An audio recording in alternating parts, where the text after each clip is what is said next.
ಯೋಂತಃ ಪ್ರವಿಶ್ಯ ಮಮ ವಾಚಮಿಮಾಂ ಪ್ರಸುಪ್ತಾಂ ಸಂಜೀವಯತ್ಯಖಿಲಶಕ್ತಿಧರಸ್ವಧಾಮ್ನ ಅನ್ಯಾಂಶ್ಚ ಹಸ್ತಚರಣಶ್ರವಣತ್ವಗಾದೀನ್ ಪ್ರಾಣಾನ್ನಮೋ ಭಗವತೆ ಪುರುಷಾಯ ತುಭ್ಯಂ. ಯಾ ವರ್ಣಪದವಾಕ್ಯಾರ್ಥಗದ್ಯಪದ್ಯಸ್ವರೂಪಿಣೀ ವಾಚಿ ನರ್ತಯತು ಕ್ಷಿಪ್ರಂ ಮೇಧಾಂ ದೇವಿ ಸರಸ್ವತೀ. ಶ್ರುತಿಸ್ಮೃತಿಪುರಾಣಾನಾಂ ಆಲಯಂ ಕರುಣಾಲಯಂ ನಮಾಮಿ ಭಗವತ್ಪಾದಂ ಶಂಕರಂ ಲೋಕಶಂಕರಂ. ಸಿಂಧೂರಾರುಣವಿಗ್ರಹಾಂ ತ್ರಿನಯನಾಂ ಮಾಣಿಕ್ಯಮೌಲಿಸ್ಫುರತ್ ತಾರಾನಾಯಕಶೇಖರಾಂ ಸ್ಮಿತಮುಖೀಂ ಆಪೀನವಕ್ಷೋರುಹಾಂ ಪಾಣಿಭ್ಯಾಂ ಅಲಿಪೂರ್ಣರತ್ನಚಷಕಂ ರಕ್ತೋತ್ಪಲಂ ಬಿಭ್ರತೀಂ ಸೌಮ್ಯಾಂ ರತ್ನಘಟಸ್ಥರಕ್ತಚರಣಾಂ ಧ್ಯಾಯೇತ್ ಪರಾಮಂಬಿಕಾಂ. ದೃಶಾದ್ರಾಘೀಯಸ್ಯ ದರದಲಿತನೀಲೋತ್ಪಲರುಚ ದವೀಯಾಂಸಂ ದೀನಂ ಸ್ನಪಯ ಕೃಪಯಾ ಮಾಮಪಿ ಶಿವೆ. ಅನೇನಾಯಂ ಧನ್ಯೋ ಭವತಿ ನಚತೆ ಹಾನಿರಿಯತ ವನೇವಾ ಹರ್ಮ್ಯೇವಾ ಸಮಕರ ನಿಪಾತೋ ಹಿಮಕರಃ ವನೇವಾ ಹರ್ಮ್ಯೇವಾ ಸಮಕರ ನಿಪಾತೋ ಹಿಮಕರಃ.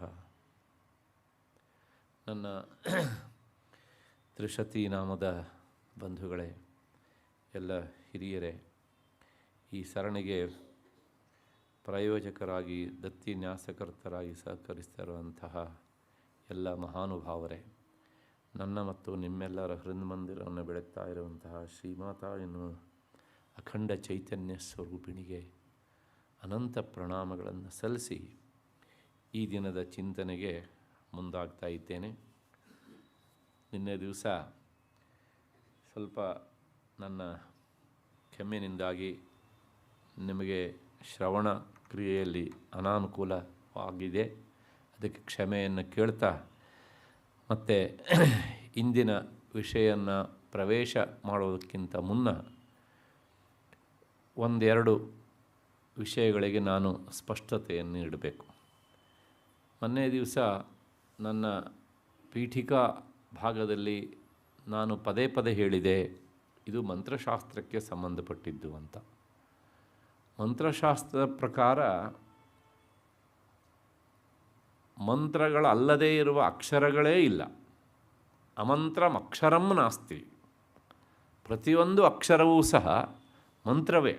ಹಾಗಾಗಿ ಕಕಾರವೂ ಸಹ ಮಂತ್ರವೇ. ಹಾಗಾಗಿ ಒಂದೊಂದು ಅಕ್ಷರವೂ ಸಹ ಇದು ಒಂದೊಂದು ಸೀಡ್ ಅಂತ ನಾನು ಹೇಳಿದೆ. ಸೀಡ್ ಅಂದರೆ ಬೀಜ ಅಂತ.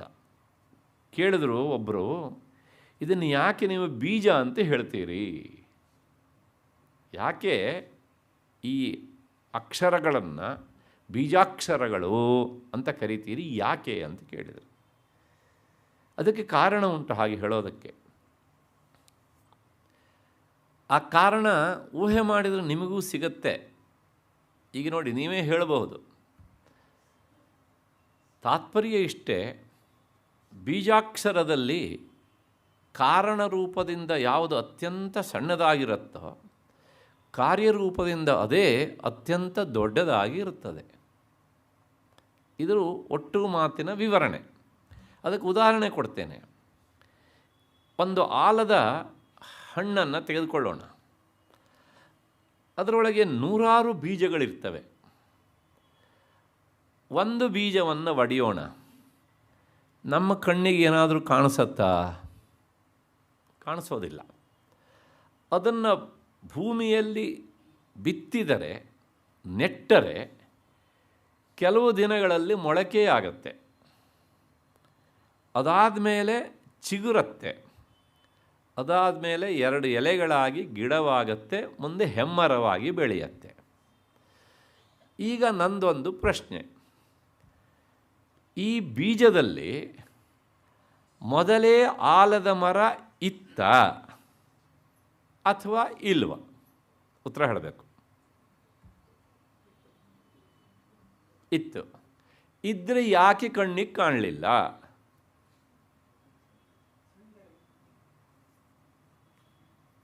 ಉತ್ತರ ಹೇಳಬೇಕಲ್ವ? ಒಂದು ಕೆಲಸ ಮಾಡಿ, ಇಲ್ಲ ಅಂತ ಹೇಳಿಬಿಡಿ, ಆಗಳು ಸಿಕ್ಕಾಕೊಂಡು ಬೀಳ್ತೀರಿ. ಇಲ್ಲದೇ ಇದ್ದರೆ ಆಲದ ಮರ ಹೇಗೆ ಬಂತು?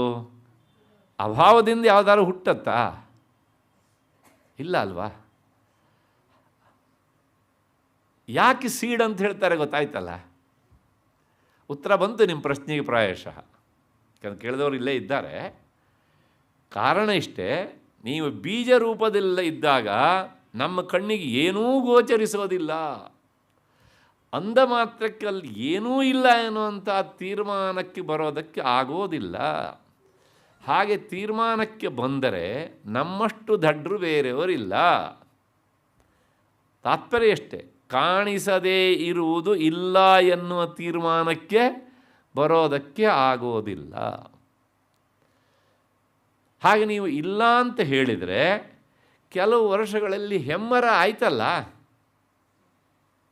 ಎಲ್ಲಿಂದ ಬಂತು ಅದು? ಭೂಮಿಯಲ್ಲಿ ಸಹಜವಾಗಿತ್ತು ಅಂತ ಆದರೆ ಬೀಜ ಹಾಕುವ ಅವಶ್ಯಕತೆ ಇರಲಿಲ್ಲ. ಹಾಗಾಗಿ ಆ ಹೆಮ್ಮರ ಎಲ್ಲಿತ್ತು? ಬೀಜದಲ್ಲಿತ್ತು. ಹೇಗಿತ್ತು? ಕಾರಣ ರೂಪದಲ್ಲಿತ್ತು. ಅಂದರೆ ಹೇಗಿತ್ತು? ಸೂಕ್ಷ್ಮ ರೂಪದಲ್ಲಿತ್ತು. ಅಂದರೆ ಹೇಗಿತ್ತು? ಕಣ್ಣಿಗೆ ಗೋಚರಿಸದೇ ಇರುವ ರೂಪದಲ್ಲಿ ಇತ್ತು.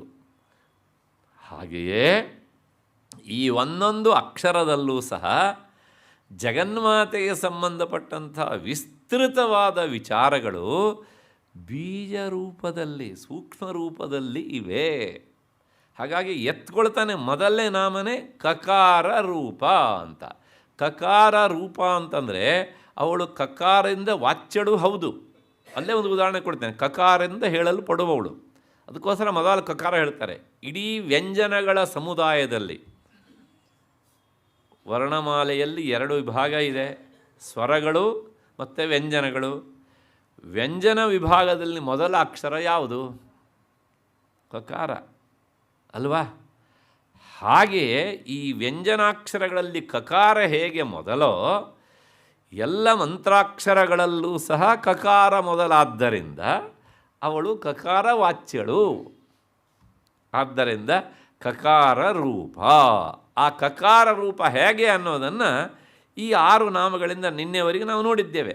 ಎಲ್ಲ ಕದಿಂದಲೇ ಪ್ರಾರಂಭ ಆಗ್ತಾ ಇರುತ್ತೆ. ತಾತ್ಪರ್ಯ ಇಷ್ಟೇ, ಆ ಕ ಎನ್ನುವಂಥ ಬೀಜದಿಂದಲೇ ಎಷ್ಟೆಲ್ಲ ಶುರುವಾಯಿತು ಅಂತಂದರೆ ಪೂರ್ತಿಯಾಗಿ ಇಷ್ಟು ಶುರುವಾಯಿತು. ಕಲ್ಯಾಣಿ ಬಂತು, ಕಲ್ಯಾಣ ಗುಣಶಾಲಿನಿ ಕಕಾರ ರೂಪದ ಕಕಾರದಿಂದಲೇ, ಕಲ್ಯಾಣ ಶೈಲ ನಿಲಯ ಕಕಾರದಿಂದಲೇ, ಕಮನೀಯ ಕಕಾರದಿಂದಲೇ, ಕಲಾವತಿ ಕಕಾರದಿಂದಲೇ, ಮತ್ತು ಪುನಃ ಇನ್ನೂ ಉಂಟು, ಇವತ್ತು ಮತ್ತು ಮುಂದುವರಿಯುತ್ತೆ ಅದು. ಆದ್ದರಿಂದ ಯಾಕೆ ಈ ಅಕ್ಷರಗಳನ್ನು ಬೀಜಾಕ್ಷರಗಳು ಅಂತ ಕರೀತಾರೆ ಅಂದರೆ ಅಲ್ಲಿ ಏನಿದೆ ಅನ್ನೋದು ನಮ್ಮ ಬುದ್ಧಿಗೆ ನಿಲ್ಕೋದಿಲ್ಲ. ಅನುಷ್ಠಾನದಿಂದ, ಉಪಾಸನೆಯಿಂದ ಅಥವಾ ಆರಾಧನೆಯಿಂದ ಅದು ಫಲ ಕೊಟ್ಟಾಗ ನಮಗೆ ಅನುಭವಕ್ಕೆ ಬರ್ತದೆ. ಆದ್ದರಿಂದ ಇವುಗಳನ್ನು ಬೀಜಾಕ್ಷರಗಳು ಅಂತ ಕರೀತಾರೆ. ಈ ಬೀಜಾಕ್ಷರಗಳ ವಿವರಣೆಗೆ ಹೊರಟದ್ದೇ ತ್ರಿಶತಿ. ಅದು ಯಾವ ಬೀಜಾಕ್ಷರ ಅಂದರೆ ಇನ್ಯಾವುದೂ ಅಲ್ಲ. ಪಂಚದಶೈ ಮಂತ್ರದಲ್ಲಿ ಒಟ್ಟು 15 ಅಕ್ಷರಗಳಿವೆ. ಆ ಅಕ್ಷರಗಳ ವಿವರಣೆಗೆ ಹೊರಟದ್ದು ಈ 300 ನಾಮಗಳನ್ನು ಒಳಗೊಂಡ ತ್ರಿಶತಿ ಎನ್ನುವಂಥದ್ದು. ಅಲ್ಲಿರುವ 15 ಅಕ್ಷರಗಳಿಗೆ 300 ನಾಮಗಳ ವಿವರಣಾತ್ಮಕವಾಗಿ ಕುಳಿತಿವೆ. ಮನಸ್ಸಿಗೆ ಬಂತು ಅಂತ ಅಂದ್ಕೊಂಡಿದ್ದೇನೆ. ಅವರ ಕೇಳಿದಂತಹ ಪ್ರಶ್ನೆಗೆ ಉತ್ತರವನ್ನು ಸಹ ಕೊಟ್ಟಿದ್ದೇನೆ. ಅಲ್ಲಿಗೆ ಈ ಮೊನ್ನೆನೇ ಅವ್ರು ಕೇಳಿದರು, ನಿನ್ನೆ ಹೇಳಬೇಕಿತ್ತು, ಆದರೆ ಇವತ್ತು ಅದಕ್ಕೆ ಉತ್ತರವನ್ನು ಕೊಟ್ಟಿದ್ದೇನೆ. ಇನ್ನು ನಿನ್ನೆ ಹೇಳಿದಂಥ ನಾಮದಲ್ಲಿ ಕಲಾವತಿ ಅಂತ ಒಂದು ನಾಮ ಉಂಟು. 6ನೆಯ ನಾಮ ಅದು. ಆ ಕಲಾವತಿ ಎನ್ನುವಂತಹ ನಾಮಕ್ಕೆ ನಾನು ಹೇಳ್ತಾ ಹೇಳಿದ್ದೆ, ಕಲಾ ಅಂದರೆ ಒಂದು ಶಿರಃಪಾಣ್ಯಾದಿ ಅವಯವಗಳು ಅಂತ. ಅಂದರೆ ತಲೆ, ಕೈ, ಅಂಗಾಂಗಳೆಲ್ಲವೂ ಸಹ ಕಲೆಗಳು ಅಂತಲೇ ಕರೆಯಲ್ಪಡ್ತವೆ. ಆದ್ದರಿಂದ ಅವುಗಳ ಹಾಗೆ ಉಳ್ಳವಳಾದ್ದರಿಂದ ಜಗನ್ಮಾತೆಯನ್ನು ಕಲಾವತಿ ಅಂತ ಕರೆದಿದ್ದಾರೆ ಅಂತ.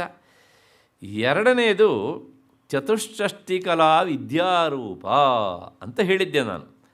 ಅಂದರೆ 64 ಕಲೆಗಳ ಸ್ವರೂಪಳಾಗಿರುವವಳು ಅಂತ.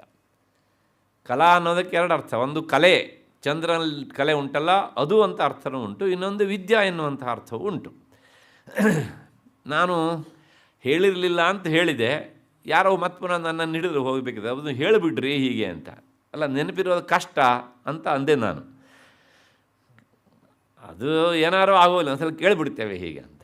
ತಪ್ಪೇನಿಲ್ಲ. ಶ್ರುತಂ ಹರತಿ ಪಾಪಾನಿ ತಥಾ ಆರೋಗ್ಯಂ ಪ್ರಯಚ್ಛತಿ ಅಂತ. ಕೆಲವು ಸಲ ಕೇಳಿದರೂ ಸಾಕು ಹೀಗೆ ಅಂತ, ಏನು ಅಂತ. ಯಾಕೆಂದರೆ ಉದ್ದೇಶ ದುರುದ್ದೇಶದಿಂದ ಕೂಡಿದ್ದಿದ್ದರೆ ನಾವು ಅದನ್ನು ಮುಂದಕ್ಕೆ ಹಾಕ್ಕೊಂಡು ಹೋಗ್ಬೋದು. ಅದ್ರ ಸದುದ್ದೇಶ ಕೇಳಬೇಕು ಅನ್ನುವಂಥ ಅಪೇಕ್ಷೆ. ಹಾಗಾಗಿ ಎರಡನ್ನೂ ಸಹ ನಿಮ್ಮ ಮುಂದೆ ಇರಿಸಿಬಿಡ್ತೇನೆ. ಕಲಾ ಅನ್ನೋದಕ್ಕೆ ಒಂದು ಮೊದಲನೇದಾಗಿ ಕಲೆಗಳು, ಡಿಜಿಟ್ಸ್ ಅಂತ ಹೇಳ್ತೇವೆ, ಆರ್ಟ್ಸಲ್ಲಿ 64 ಕಲೆಗಳು. ಮೊದಲು ಹೇಳಿಬಿಡ್ತೇನೆ ಅದನ್ನು ನೋಡಿ. ಅಗ್ನಿಯಲ್ಲಿ 10 ಕಲೆಗಳಿವೆ. ಜ್ವಾಲಾ, ಮಾಲಿನಿ ಇತ್ಯಾದಿ ಇತ್ಯಾದಿ ಅಗ್ನಿಯಲ್ಲಿ 10 ಕಲೆಗಳು. ಆ 10 ಕಲೆಗಳು ಸೇರಿ ಒಂದು ಕಲೆ. 10 ಕಲೆಗಳ ಸಮಷ್ಟಿಯನ್ನು ಸೇರಿಸಿ ಒಂದು ಕಲೆ ಅಂತ ಹೇಳ್ತಾರೆ. ಸೂರ್ಯನಲ್ಲಿ 12 ಕಲೆಗಳಿವೆ. ದ್ವಾದಶಾತ್ಮ ದಿವಾಕರ.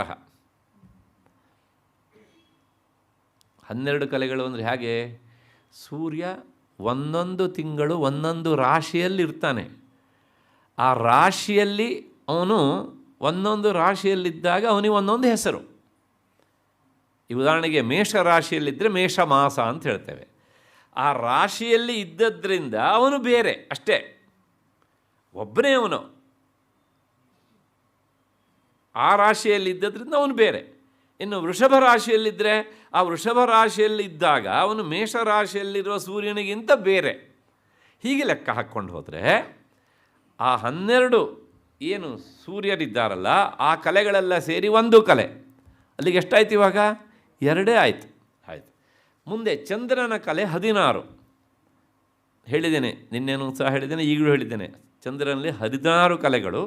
15 ಕಲೆಗಳೇ ತಿಥಿ ರೂಪದಲ್ಲಿ ಇರ್ತವೆ. ಒಂದು ಕಲೆ ಮತ್ತು ಪುನಃ ಸೂಕ್ಷ್ಮ ರೂಪದಲ್ಲಿರ್ತದೆ. ಅಮಾವಾಸ್ಯೆ ದಿವಸ ಅದು ಕಣ್ಣಿಗೆ ಕಾಣಿಸೋದಿಲ್ಲ. ಕಲೆಯೇ ಇಲ್ಲದೇ ಇದ್ದ ಪಕ್ಷದಲ್ಲಿ ಮತ್ತು ಪುನಃ ಶುಕ್ಲ ಪಕ್ಷದಲ್ಲಿ ಕಳೆ ಕಾಣಿಸೋದೇ ಇಲ್ಲ. ಅಭಾವದಿಂದ ಯಾವುದು ಹುಟ್ಟೋದಿಲ್ಲ. ಹುಟ್ಟತ್ತಾ? ಇಲ್ಲ, ಅದಿರುತ್ತೆ, ಆದರೂ ಕಾಣೋದಿಲ್ಲ. ಹಾಗಾಗಿ ಚಂದ್ರನಲ್ಲಿ 15 ಕಲೆಗಳಲ್ಲ, 16 ಕಲೆಗಳು. 15 ಕಲೆಗಳು ತಿಥಿ ರೂಪದಲ್ಲಿರ್ತವೆ. 16ನೆಯದು ಅದು ಅಮಾವಾಸ್ಯೆಯಲ್ಲಿ ಅದೃಶ್ಯವಾಗಿ ಇರ್ತವೆ ಅನ್ನುವಂಥ. ಅಲ್ಲಿಗೆ ಈ ಎಲ್ಲ ಕಲೆಗಳು ಸೇರಿ ಒಟ್ಟು ಎಷ್ಟಾದು? 3 ಆದು. ಇದು ಗಟ್ಟಿ ಇಟ್ಕೊಳ್ಳಿ, 3 ಆದು. ಬ್ರಹ್ಮನ ಕಲೆಗಳು 10 ಪೂರ್ತಿಯಾಗಿ ತಗೊಳ್ಬೇಕು, 13 ಆಯಿತು. ವಿಷ್ಣುವಿನ ಕಲೆಗಳು 10, ರುದ್ರನ ಕಲೆಗಳು 10, ಈಶ್ವರನ ಕಲೆ 10 ತಂತ್ರಶಾಸ್ತ್ರದ ಪ್ರಕಾರ. ರುದ್ರ ಬೇರೆ, ಈಶ್ವರ ಬೇರೆ. ಸದಾಶಿವನ ಕಲೆ 16, ಋಕ್ ಕಲೆಗಳು 5, ಅನುಷ್ಠುಪ್ ವಿದ್ಯಾ ಕಲೆಗಳು 3, ಮಹಾಲಕ್ಷ್ಮಿಯ ಬೀಜಾಕ್ಷರ ರೂಪ ಕಲೆ 1, ಚಿನ್ಮಯೀ ಜ್ಞಾನಸ್ವರೂಪಳು ಅಂಥ ಕಲೆ 1, ಮೂಲವಿದ್ಯೆಯ ಕಲೆ 1. ಲೆಕ್ಕ ಹಾಕಿ ಈಗ.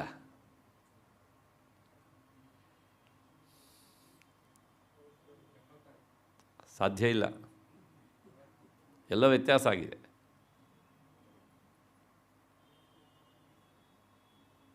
ಅರವತ್ನಾಲ್ಕೇ ಆಗಬೇಕು. ಹಾಗಿಲ್ಲೇ ಒಂದು ನಿಮ್ಮ ತಪ್ಪು ಅಥವಾ ನಾ ಹೇಳಿದ ತಪ್ಪು.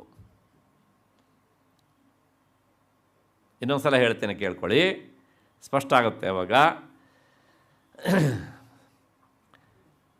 ಅಗ್ನಿಯ ಕಲೆಗಳು 10 ಸೇರಿ 1, ಸೂರ್ಯನ ಕಲೆಗಳು 12 ಸೇರಿ 1, 2 ಆಯಿತು ಅಲ್ಲಿಗೆ. ಚಂದ್ರನ ಕಲೆ 16 ಸೇರಿ 1, ಇಲ್ಲಿ 3 ಆಯಿತು ಪಕ್ಕ. ಅದಾದಮೇಲೆ ಋಕ್ ಕಲೆಗಳು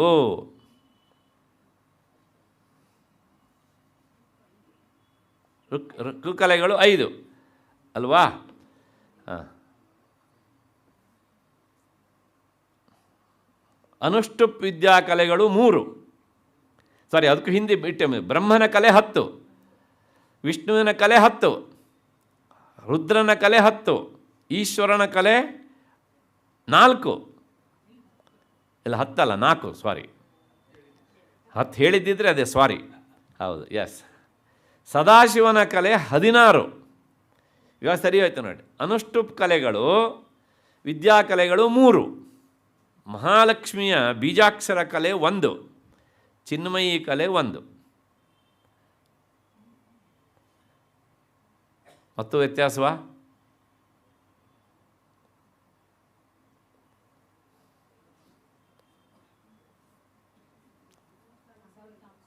ಅರವತ್ನಾಲ್ಕು. ಇದು ಕಲೆಗಳು, ಡಿಜಿಟ್ಸ್ ಎನ್ನುವಂಥ, ಅಂದರೆ ಕಿರಣ ಅನ್ನುವ ಅರ್ಥದಿಂದ 14 ಅಂತ 64 ಕಲೆಗಳದು. ಇನ್ನು ಕಲೆ ಅನ್ನೋದಕ್ಕೆ ವಿದ್ಯೆ ಎನ್ನುವಂಥ ಅರ್ಥ ಉಂಟು. ಭಾಳ ಸುದೀರ್ಘವಾದಂಥ ವಿಚಾರ ಇವೆಲ್ಲ. ಶ್ರೀಧರೀಯ ವ್ಯಾಖ್ಯಾನದಲ್ಲಿ ಕೃಷ್ಣ 64 ಕಲಾ ಸಂಪನ್ನನಾಗಿದ್ದ ಅಂತ ಭಾಗವತ ಹೇಳಿದರೆ ಅದಕ್ಕೆ ವಿವರಣೆ ಕೊಡ್ತಾರೆ. ಆ ಕಲೆ ಅಂದರೆ ವಿದ್ಯೆ ಅಂತ ಅರ್ಥ.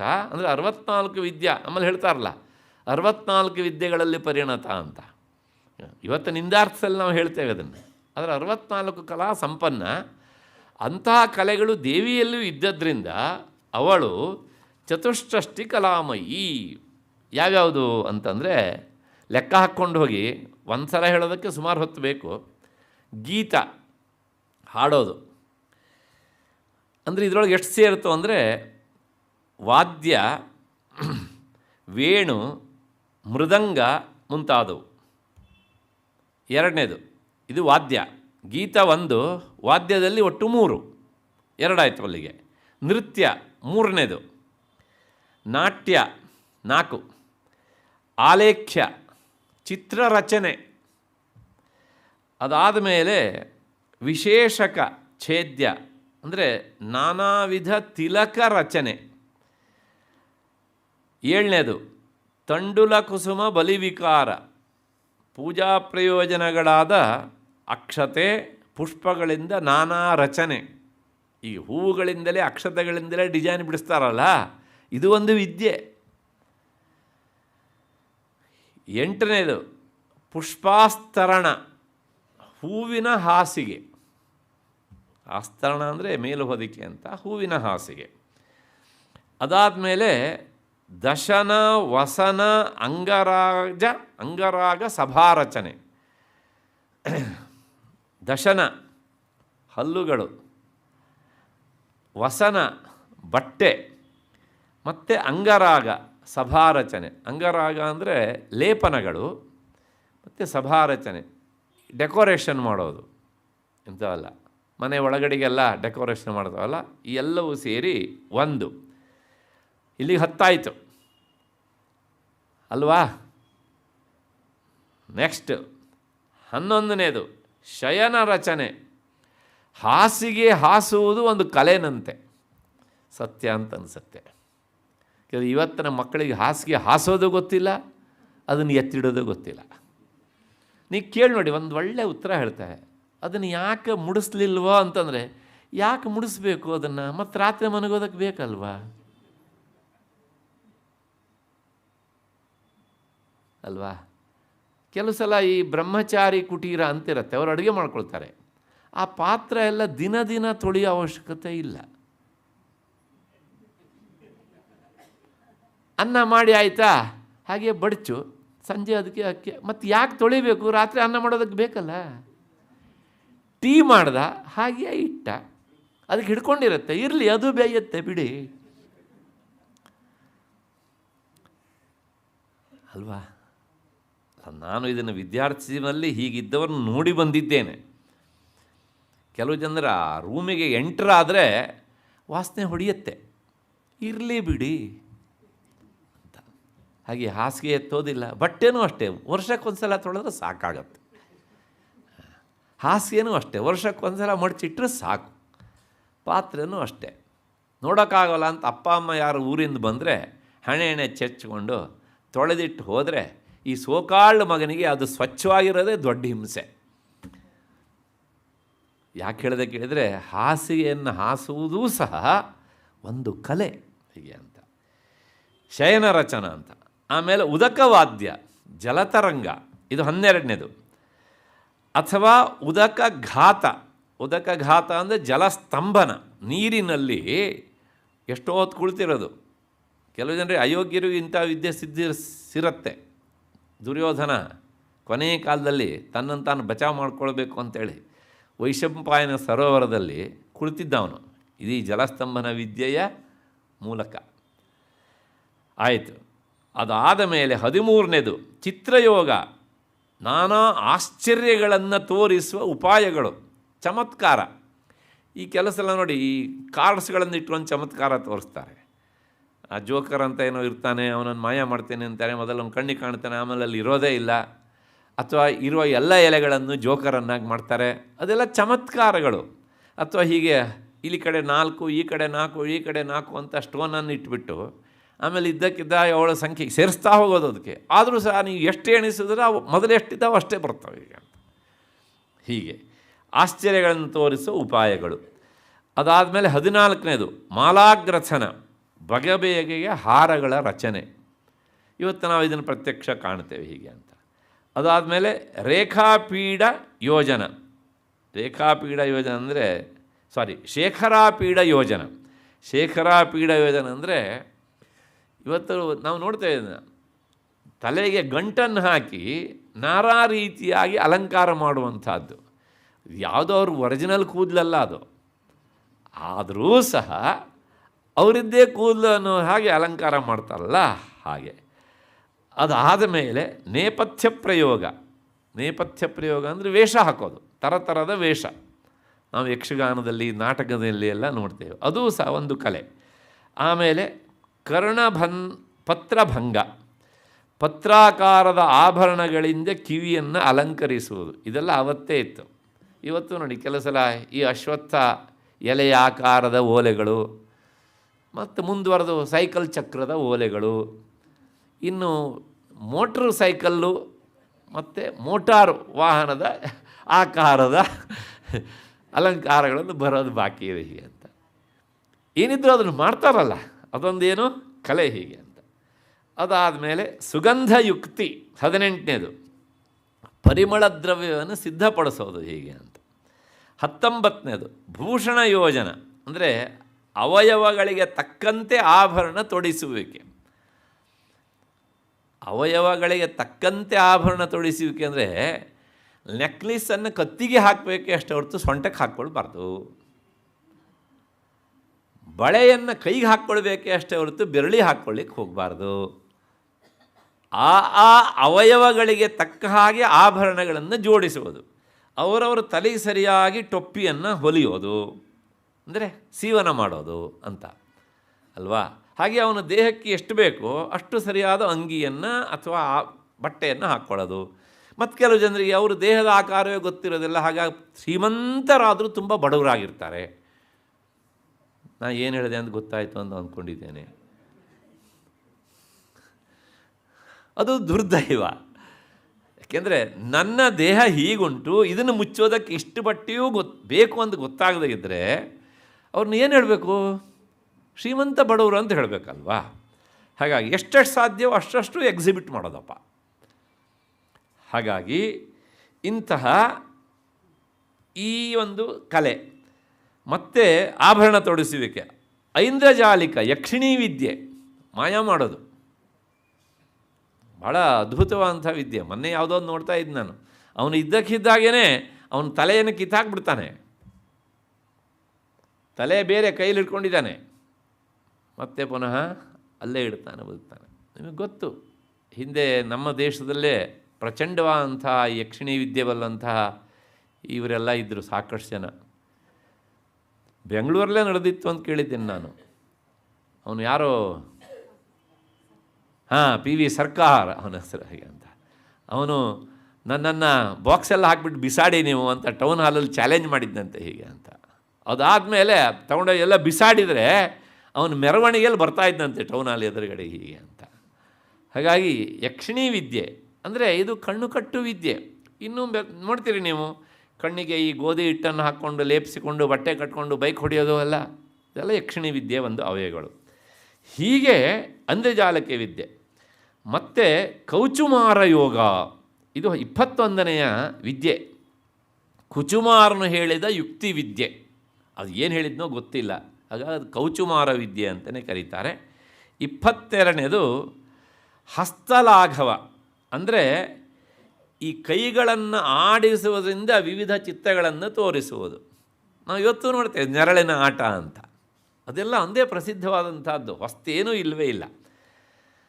ಮತ್ತು 23ನೇದು ಚಿತ್ರಶಾಖ, ಅಪರೂಪದ ಭಕ್ಷ್ಯ ವಿಕಾರ ಕ್ರಿಯೆ, ಅಂದರೆ ಬಗೆ ಬಗೆಯ ಭೋಜ್ಯ ಪದಾರ್ಥಗಳನ್ನು ಸಿದ್ಧಪಡಿಸುವುದು, ನಾನಾ ತರಹದ ತಿಂಡಿಗಳನ್ನು. ಇದು 23ನೆಯ ಕಲೆ. 24ನೆಯದು ಪಾನಕ, ರಸ ಮತ್ತು ಆಸವ ಯೋಜನೆ, ಪಾನಕ ಮೊದಲಾದ ಪಾನೀಯಗಳನ್ನು ಸಿದ್ಧಪಡಿಸುವುದು. ಇವತ್ತೆಲ್ಲ ನಾವು ನೋಡ್ತೇವಲ್ಲ, ನಮ್ಮ ಹೊಟ್ಟೆ ಹಾಳು ಮಾಡಲಿಕ್ಕೆ ಏನೆಲ್ಲ ಬಂದಿವೆ ಹೀಗೆ ಅಂತ. ಇವುಗಳೆಲ್ಲವೂ ಸಹ ಆ ಕಾಲದಲ್ಲೂ ಇದ್ದು, ಆದರೆ ಇಷ್ಟು ವಿಕಾರಗೊಂಡಿರಲಿಲ್ಲ ಅಂತ ಕಾಣುತ್ತೆ ಹೀಗೆ ಅಂತ. 25ನೇದು ಸೂಚಿವಾಯ ಕರ್ಮ, ಕಸೂತಿ ಕೆಲಸ, ಡಿಸೈನ್ ಬಟ್ಟೆ ಹಾಕ್ತಾರಲ್ಲ ಅದು. ಮತ್ತು ಸೂತ್ರಕ್ರೀಡೆ, ಸೂತ್ರಕ್ರೀಡೆ ಅಂದರೆ ಬೊಂಬೆ ಆಟ. ಅದೇ ಅದಾದಮೇಲೆ 27ನೇದು ವೀಣಾ ಡಮರುಗ ವಾದ್ಯಾನಿ, ವೀಣೆ ಮತ್ತು ಡಮರು ವಾದ್ಯಗಳನ್ನು ಬಾರಿಸುವಂತಹದ್ದು, ನುಡಿಸುವಂತಹದ್ದು. 28 ಪ್ರಹೇಲಿಕಾ, ಒಗಟುಗಳನ್ನು ಕಟ್ಟಿ ಹೇಳುವಂತಹದ್ದು. ಮನಸ್ಸಿಗೆಲ್ಲ ಬೌದ್ಧಿಕವಾಗಿ ಒಂದಿಷ್ಟು ಕ್ರೀಡೆಯನ್ನು ಕೊಡುವಂಥದ್ದು. ನಾವೆಲ್ಲ ಚಿಕ್ಕವರು ಇರುವಾಗ ಇದನ್ನೆಲ್ಲ ಹೇಳ್ತಿದ್ವಿ, ನೀವು ಹೇಳ್ತಿದ್ರಿ ಪ್ರಾಯಶಃ. ತವ್ರ ಮನೆಗೆ ಹೋಗಬೇಕಿದ್ರೆ ಸಂತೋಷದಿಂದ ಜೋರಾಗಿ ಹೋಗ್ತಾಳೆ, ಗಂಡನ ಮನೆಗೆ ಬರಬೇಕು ಕಣ್ಣೀರು ಸುರಿಸ್ಕೊಂಡು ಬರ್ತಾಳೆ. ಇವತ್ತಿನ ಮಕ್ಕಳಿಗೆ ಏನೂ ಅರ್ಥ ಆಗೋದಿಲ್ಲ. ಹಾಗಂದ್ರೆ ಏನು? ತವ್ರ ಮನೆಗೆ ಹೋಗಬೇಕಿದ್ರೆ ಓಡೋಡಿ ಹೋಗ್ತಾಳಂತೆ, ಮತ್ತು ವಾಪಸ್ ಮನೆಗೆ ಬರಬೇಕಿದ್ರೆ ಕಣ್ಣೀರು ಸುರಿಸ್ಕೊಂಡು ಬರ್ತಾಳೆ ಅಂತ. ಏನಿಲ್ಲ, ನೀರು ಸೇದುವ ಪ್ರಕ್ರಿಯೆ. ಬಿಂದಿಗೆಯನ್ನು ಬಾವಿ ಬಿಡಬೇಕಿದ್ರೆ ವೇಗವಾಗಿ ಹೋಗುತ್ತೆ, ಎತ್ತಬೇಕಿದ್ರೆ ನೀರು ತುಂಬಿರುತ್ತೆ, ನೀರನ್ನು ಸುರಿಸ್ತಾ ನೀರನ್ನು ಸುರಿಸುವಿಕೆಯನ್ನೇ ಕಣ್ಣೀರು ಸುರಿಸೋದು ಅಂತ ನಿಧಾನವಾಗಿ ಬರುತ್ತೆ ಮೇಲೆ ಅಲ್ವಾ. ಹೀಗೆ ಇಂಥ ತುಂಬ ಚಮತ್ಕಾರದ ಒಗಟುಗಳೆಲ್ಲ ಆವಾಗ ಬರ್ತಾ ಇದ್ದು. ಇತ್ತೀಚೆಗೆಲ್ಲ ನೋಡ್ತಾ ಇದ್ದೆ, ಅಪ್ಪನ ಹೆಸರು ಮುಳ್ಳುರಾಯರು ಅಂತ, ಅಮ್ಮನ ಹೆಸರು ನಾರಮ್ಮ, ಗುಂಡಾದ ಗಂಡು ಮಕ್ಕಳು, ಬಂಗಾರದಂಥ ಹೆಣ್ಣು ಮಕ್ಕಳು ಅಂತ, ಹಲಸಿನ ಹಣ್ಣು, ಇಂಥವುಗಳೆಲ್ಲ ಅಂದರೆ ಬುದ್ಧಿಗೆ ಒಂದಿಷ್ಟು ಕೆಲಸವನ್ನು ಕೊಡುವಂಥವುಗಳಿಗೆ ಹೀಗೆ ಅಂತ. ಮತ್ತು 29ನೇದು ಪ್ರತಿಮಾಲೆ, ಸರ್ವ ವಸ್ತುಗಳ ಪ್ರಕೃತಿ ನಿರ್ಮಾಣ. ನಾವು ಈ ಪ್ರೊಸೆಷನ್ಗಳಲ್ಲಿ ನೋಡ್ತೇವೆ, ಎಲ್ಲೆಲ್ಲ ವಸ್ತುಗಳು ಇರ್ತಾವಲ್ಲ ಅವುಗಳನ್ನು ಹಾಗಾಗಿ ಇಟ್ಟೇ ತಯಾರು ಮಾಡೋದು. ಕರ್ನಾಟಕದ ಉದಾಹರಣೆಗೆ ವಿಧಾನಸೌಧ, ಡೆಲ್ಲಿಯಲ್ಲಿ ಎಕ್ಸಿಬಿಷನ್ ಆಗಿರುತ್ತೆ, ಹಾಗೆ ರೆಡಿ ಮಾಡಿಬಿಡೋದು. ಕರ್ನಾಟಕದಲ್ಲಿ ಯಾವುದನ್ನು ನಡೆಯುತ್ತೆ, ಪಾರ್ಲಿಮೆಂಟರಿ ಭವನವನ್ನು ಹಾಗೆ ರೆಡಿ ಮಾಡೋದು. ಹೀಗೆ 30ನೇದು ದುರ್ವಾಚಕ ಯೋಗ, ಅಂದರೆ ಉತ್ತರಿಸಲಾಗದೇ ಇರುವಂಥ ಶಬ್ದಗಳನ್ನು ಉಚ್ಚರಿಸುವ ಯೋಗ. ಉಚ್ಚಾರ ಮಾಡಲಿಕ್ಕೆ ಆಗೋದಿಲ್ಲ ಅಂತಹ ಶಬ್ದಗಳನ್ನು ಹೇಳಬೇಕಪ್ಪ. ಇದನ್ನು ಸಾಮಾನ್ಯ ಹೇಳ್ತಿದ್ರು ಹಿಂದೆ ಏನಪ್ಪ ಅಂದರೆ, ಕೆರೆ ಏರಿ ಮೇಲೆ 3 ಕುರಿ ಮರಿಗಳು ಮೇಯ್ತಿದ್ದು, ಜೋರಾಗಿ ಹೇಳು ಅಂತ. ಏನೋ ಹೀಗೆ ಅಲ್ಲ, ಹಾಗೆ ಕುಕ್ಸನ್ನಪ್ಸಪ್ಸ ಭಟ್ಟರ ಮಗ ಮರಿ ಕುಕ್ಸನ್ನಪ್ಸಪ್ಸ ಭಟ್ಟರು ಏನು ಹೇಳ್ತಾರೆ, ಇದೊಂದು ಕಲೆ ಹೀಗೆ ಅಂತ. ಮೊದಲೆಲ್ಲ ಇಂಥವು ಇದ್ದು, ಇವತ್ತು ಇವೆಲ್ಲ ಮಾಯವಾಗಿ ಹೋಗಿವೆ. ಅದಾದಮೇಲೆ 31ನೇದು ಪುಸ್ತಕ ವಾಚನ. ಪುಸ್ತಕ ವಾಚನ ಅಂದರೆ ಸುಮ್ಮನೆ ಮಕ್ಕಿ ಓದೋದಲ್ಲ, ಒಂದು ಲೈನು ಅಲ್ಲಿ ಬಿಟ್ಟೋದಂಥ ಅಕ್ಷರಗಳನ್ನು ಸೇರಿಸಿಕೊಂಡೇ ಓದಬೇಕು.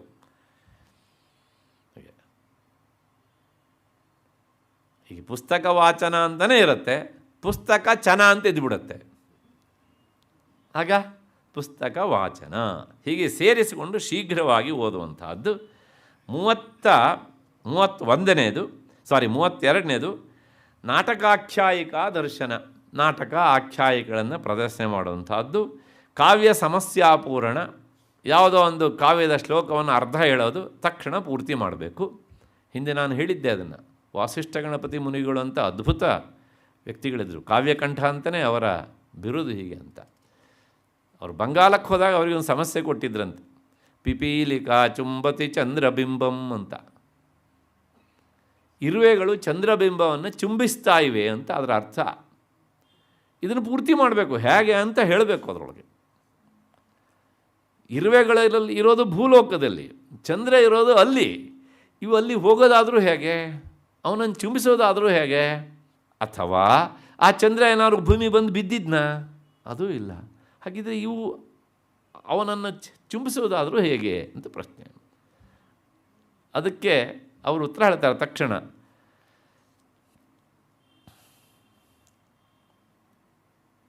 ಸತೀ ವಿಯೋಗೇನ ವಿಷಣ್ಣಚೇತಸಃ ಪ್ರಭೋಷ್ಯಯಾನಸ್ಯ ಹಿಮಾಲಯೇ ಗಿರೌ ಶಿವಸ್ಯ ಚೂಡಾ ಕಲಿತಂ ಸುಧಾಂಶಯ ಪಿಪೀಲಿಕಾ ಚುಂಬತಿ ಚಂದ್ರಬಿಂಬಂ ಅಂತ. ದಾಕ್ಷಾಯಿಣಿ ಆದಾಗ ತಂದೆಯ ತವರು ಮನೆ ಯಾಗಕ್ಕೆ ಹೋದಲು, ಅಪಮಾನಿತಲಾದಲು, ದೇಹವನ್ನು ಬಿಟ್ಟಳು. ಅದರಿಂದ ಪತ್ನಿಯನ್ನು ಕಳ್ಕೊಂಡಂತಹ ಸತಿವಿಯೋಗನಾದ ಶಿವ ನನಗಿನ್ನು ಯಾರೂ ಬೇಡ ಅಂಥೇಳಿ ಹಿಮಾಲಯದಲ್ಲಿ ವಿರಕ್ತನಾಗಿ ಮನಗಿಬಿಟ್ಟ. ಅವನ ತಲೆಯಲ್ಲಿ ಚಂದ್ರ ಇದ್ದ. ಹಿಮ ಪಾತ ಆಗುವ ಹಾಗೆ ಚಂದ್ರನಲ್ಲಿರುವಂಥ ಕಲೆಗಳು ಹರಿದು ಬರ್ತಾ ಇದ್ದು. ಅವನು ಮನಗಿದ್ದು ಹಿಮಾಲಯದಲ್ಲಿ, ಭೂಪ್ರದೇಶದಲ್ಲಿ, ಮರಿಬಾರದು. ಆಗ ಈ ಇರುವೆಗಳು ಆ ಚಂದ್ರಕಲೆಯ ಮಾಧುರ್ಯತೆಯನ್ನೇ ಇಟ್ಕೊಂಡು ಹೋಗಿ ಚಂದ್ರನನ್ನು ನೆಕ್ತಾ ಇದ್ವಂತೆ. ಹಾಗಾಗಿ ಪಿಪೀಲಿಕಾ ಚುಂಬತಿ ಚಂದ್ರಬಿಂಬಂ ಅಂತ. ಹೀಗೆ ತುಂಬ ಅವರು ಅದ್ಭುತವಾದಂಥ ಸಮಸ್ಯೆ ಪೂರ್ತಿಯನ್ನು ಮಾಡಿದ್ದಾರೆ. ಅವರೇ ಒಂದು ಕಡೆ ಹೇಳ್ತಾರೆ, ವತ್ಸರಸ್ಯ ಏಕದಾ ಗೌರಿ ಪತಿವಕ್ತ್ರಂ ನ ಪಶ್ಯತಿ. ವರ್ಷಕ್ಕೆ ಒಂದು ದಿವಸ ಪಾರ್ವತಿ ತನ್ನ ಗಂಡನ ಮುಖವನ್ನು ನೋಡೋದಿಲ್ವಂತೆ. ತುಂಬ ಅದೃಷ್ಟವಂತ ಶಿವ, ಒಂದು ದಿವಸ ಮಾತ್ರ ನೋಡೋದಿಲ್ಲ. ಯಾಕೆ ಅಂತಂದರೆ ಅವರೇ ಉತ್ತರ ಹೇಳ್ತಾರೆ, ಚತುರ್ಥ್ಯಾಂ ಭಾದ್ರ ಶುಕ್ಲಸ್ಯ ಚಂದ್ರದರ್ಶನ ಶಂಕಯ. ಭಾದ್ರಪದ ಶುಕ್ಲದ ಚೌತಿಯಂದು ಅವನ ಮುಖ ನೋಡಿಬಿಟ್ರೆ ಅವನ ತಲೆಯಲ್ಲಿರುವಂಥ ಚಂದ್ರ ಕಣ್ಣಿಗೆ ಕಾಣ್ತಾನಲ್ಲ, ಚಂದ್ರ ಕಣ್ಣಿಗೆ ಕಂಡ್ರೆ ಕಳ್ಳತನದ ಆರೋಪ ಬರ್ತದೆ.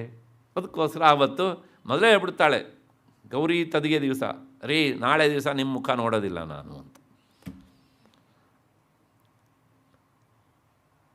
ಚಮತ್ಕಾರ ನೋಡಿ ಹೇಗೆ ಅಂದ. ಹೀಗೆ ಬಿಟ್ಟು ಹೋದ ಪದಗಳನ್ನು ಸೇರಿಸೋದು, ಮತ್ತು ಕಾವ್ಯ ಸಮಸ್ಯಾಪೂರ್ಣ ಇದು 33. ಆಮೇಲೆ ಪಟ್ಟಿಕಾವೇತ್ರ ಬಾಣವಿಕಲ್ಪ ಅಂದರೆ ಬೆತ್ತದಿಂದ ಬುಟ್ಟಿ ತಟ್ಟೆಗಳನ್ನೆಲ್ಲ ಹೆಣೆಯುವಂಥದ್ದು. ಯಾವುದನ್ನೂ ಬಿಟ್ಟಿಲ್ಲ ನಮ್ಮವರು, ಅಷ್ಟನ್ನು ಹೇಳಿದ್ದಾರೆ.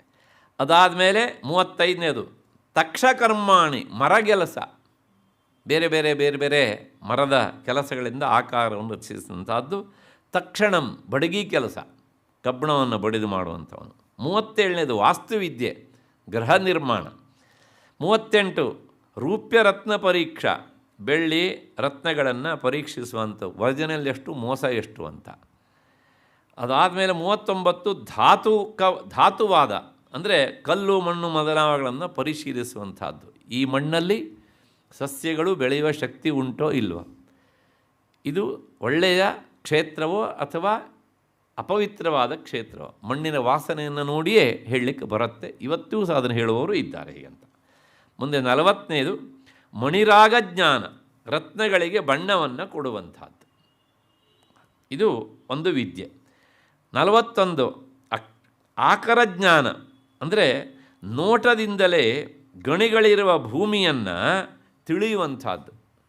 ಇಲ್ಲಿ ಇಂಥದ್ದು ನಿಕ್ಷೇಪ ಇದೆ ಅಂತ ತಿಳಿಯುವಂಥದ್ದು. ಅದಾದಮೇಲೆ 42 ವೃಕ್ಷ ಆಯುರ್ವೇದ ಯೋಗ, ಗೊತ್ತಾಗುತ್ತೆ ಮರಗಳಿಗೆ ಸಂಬಂಧಪಟ್ಟಂತಹ ಅಧ್ಯಯನ.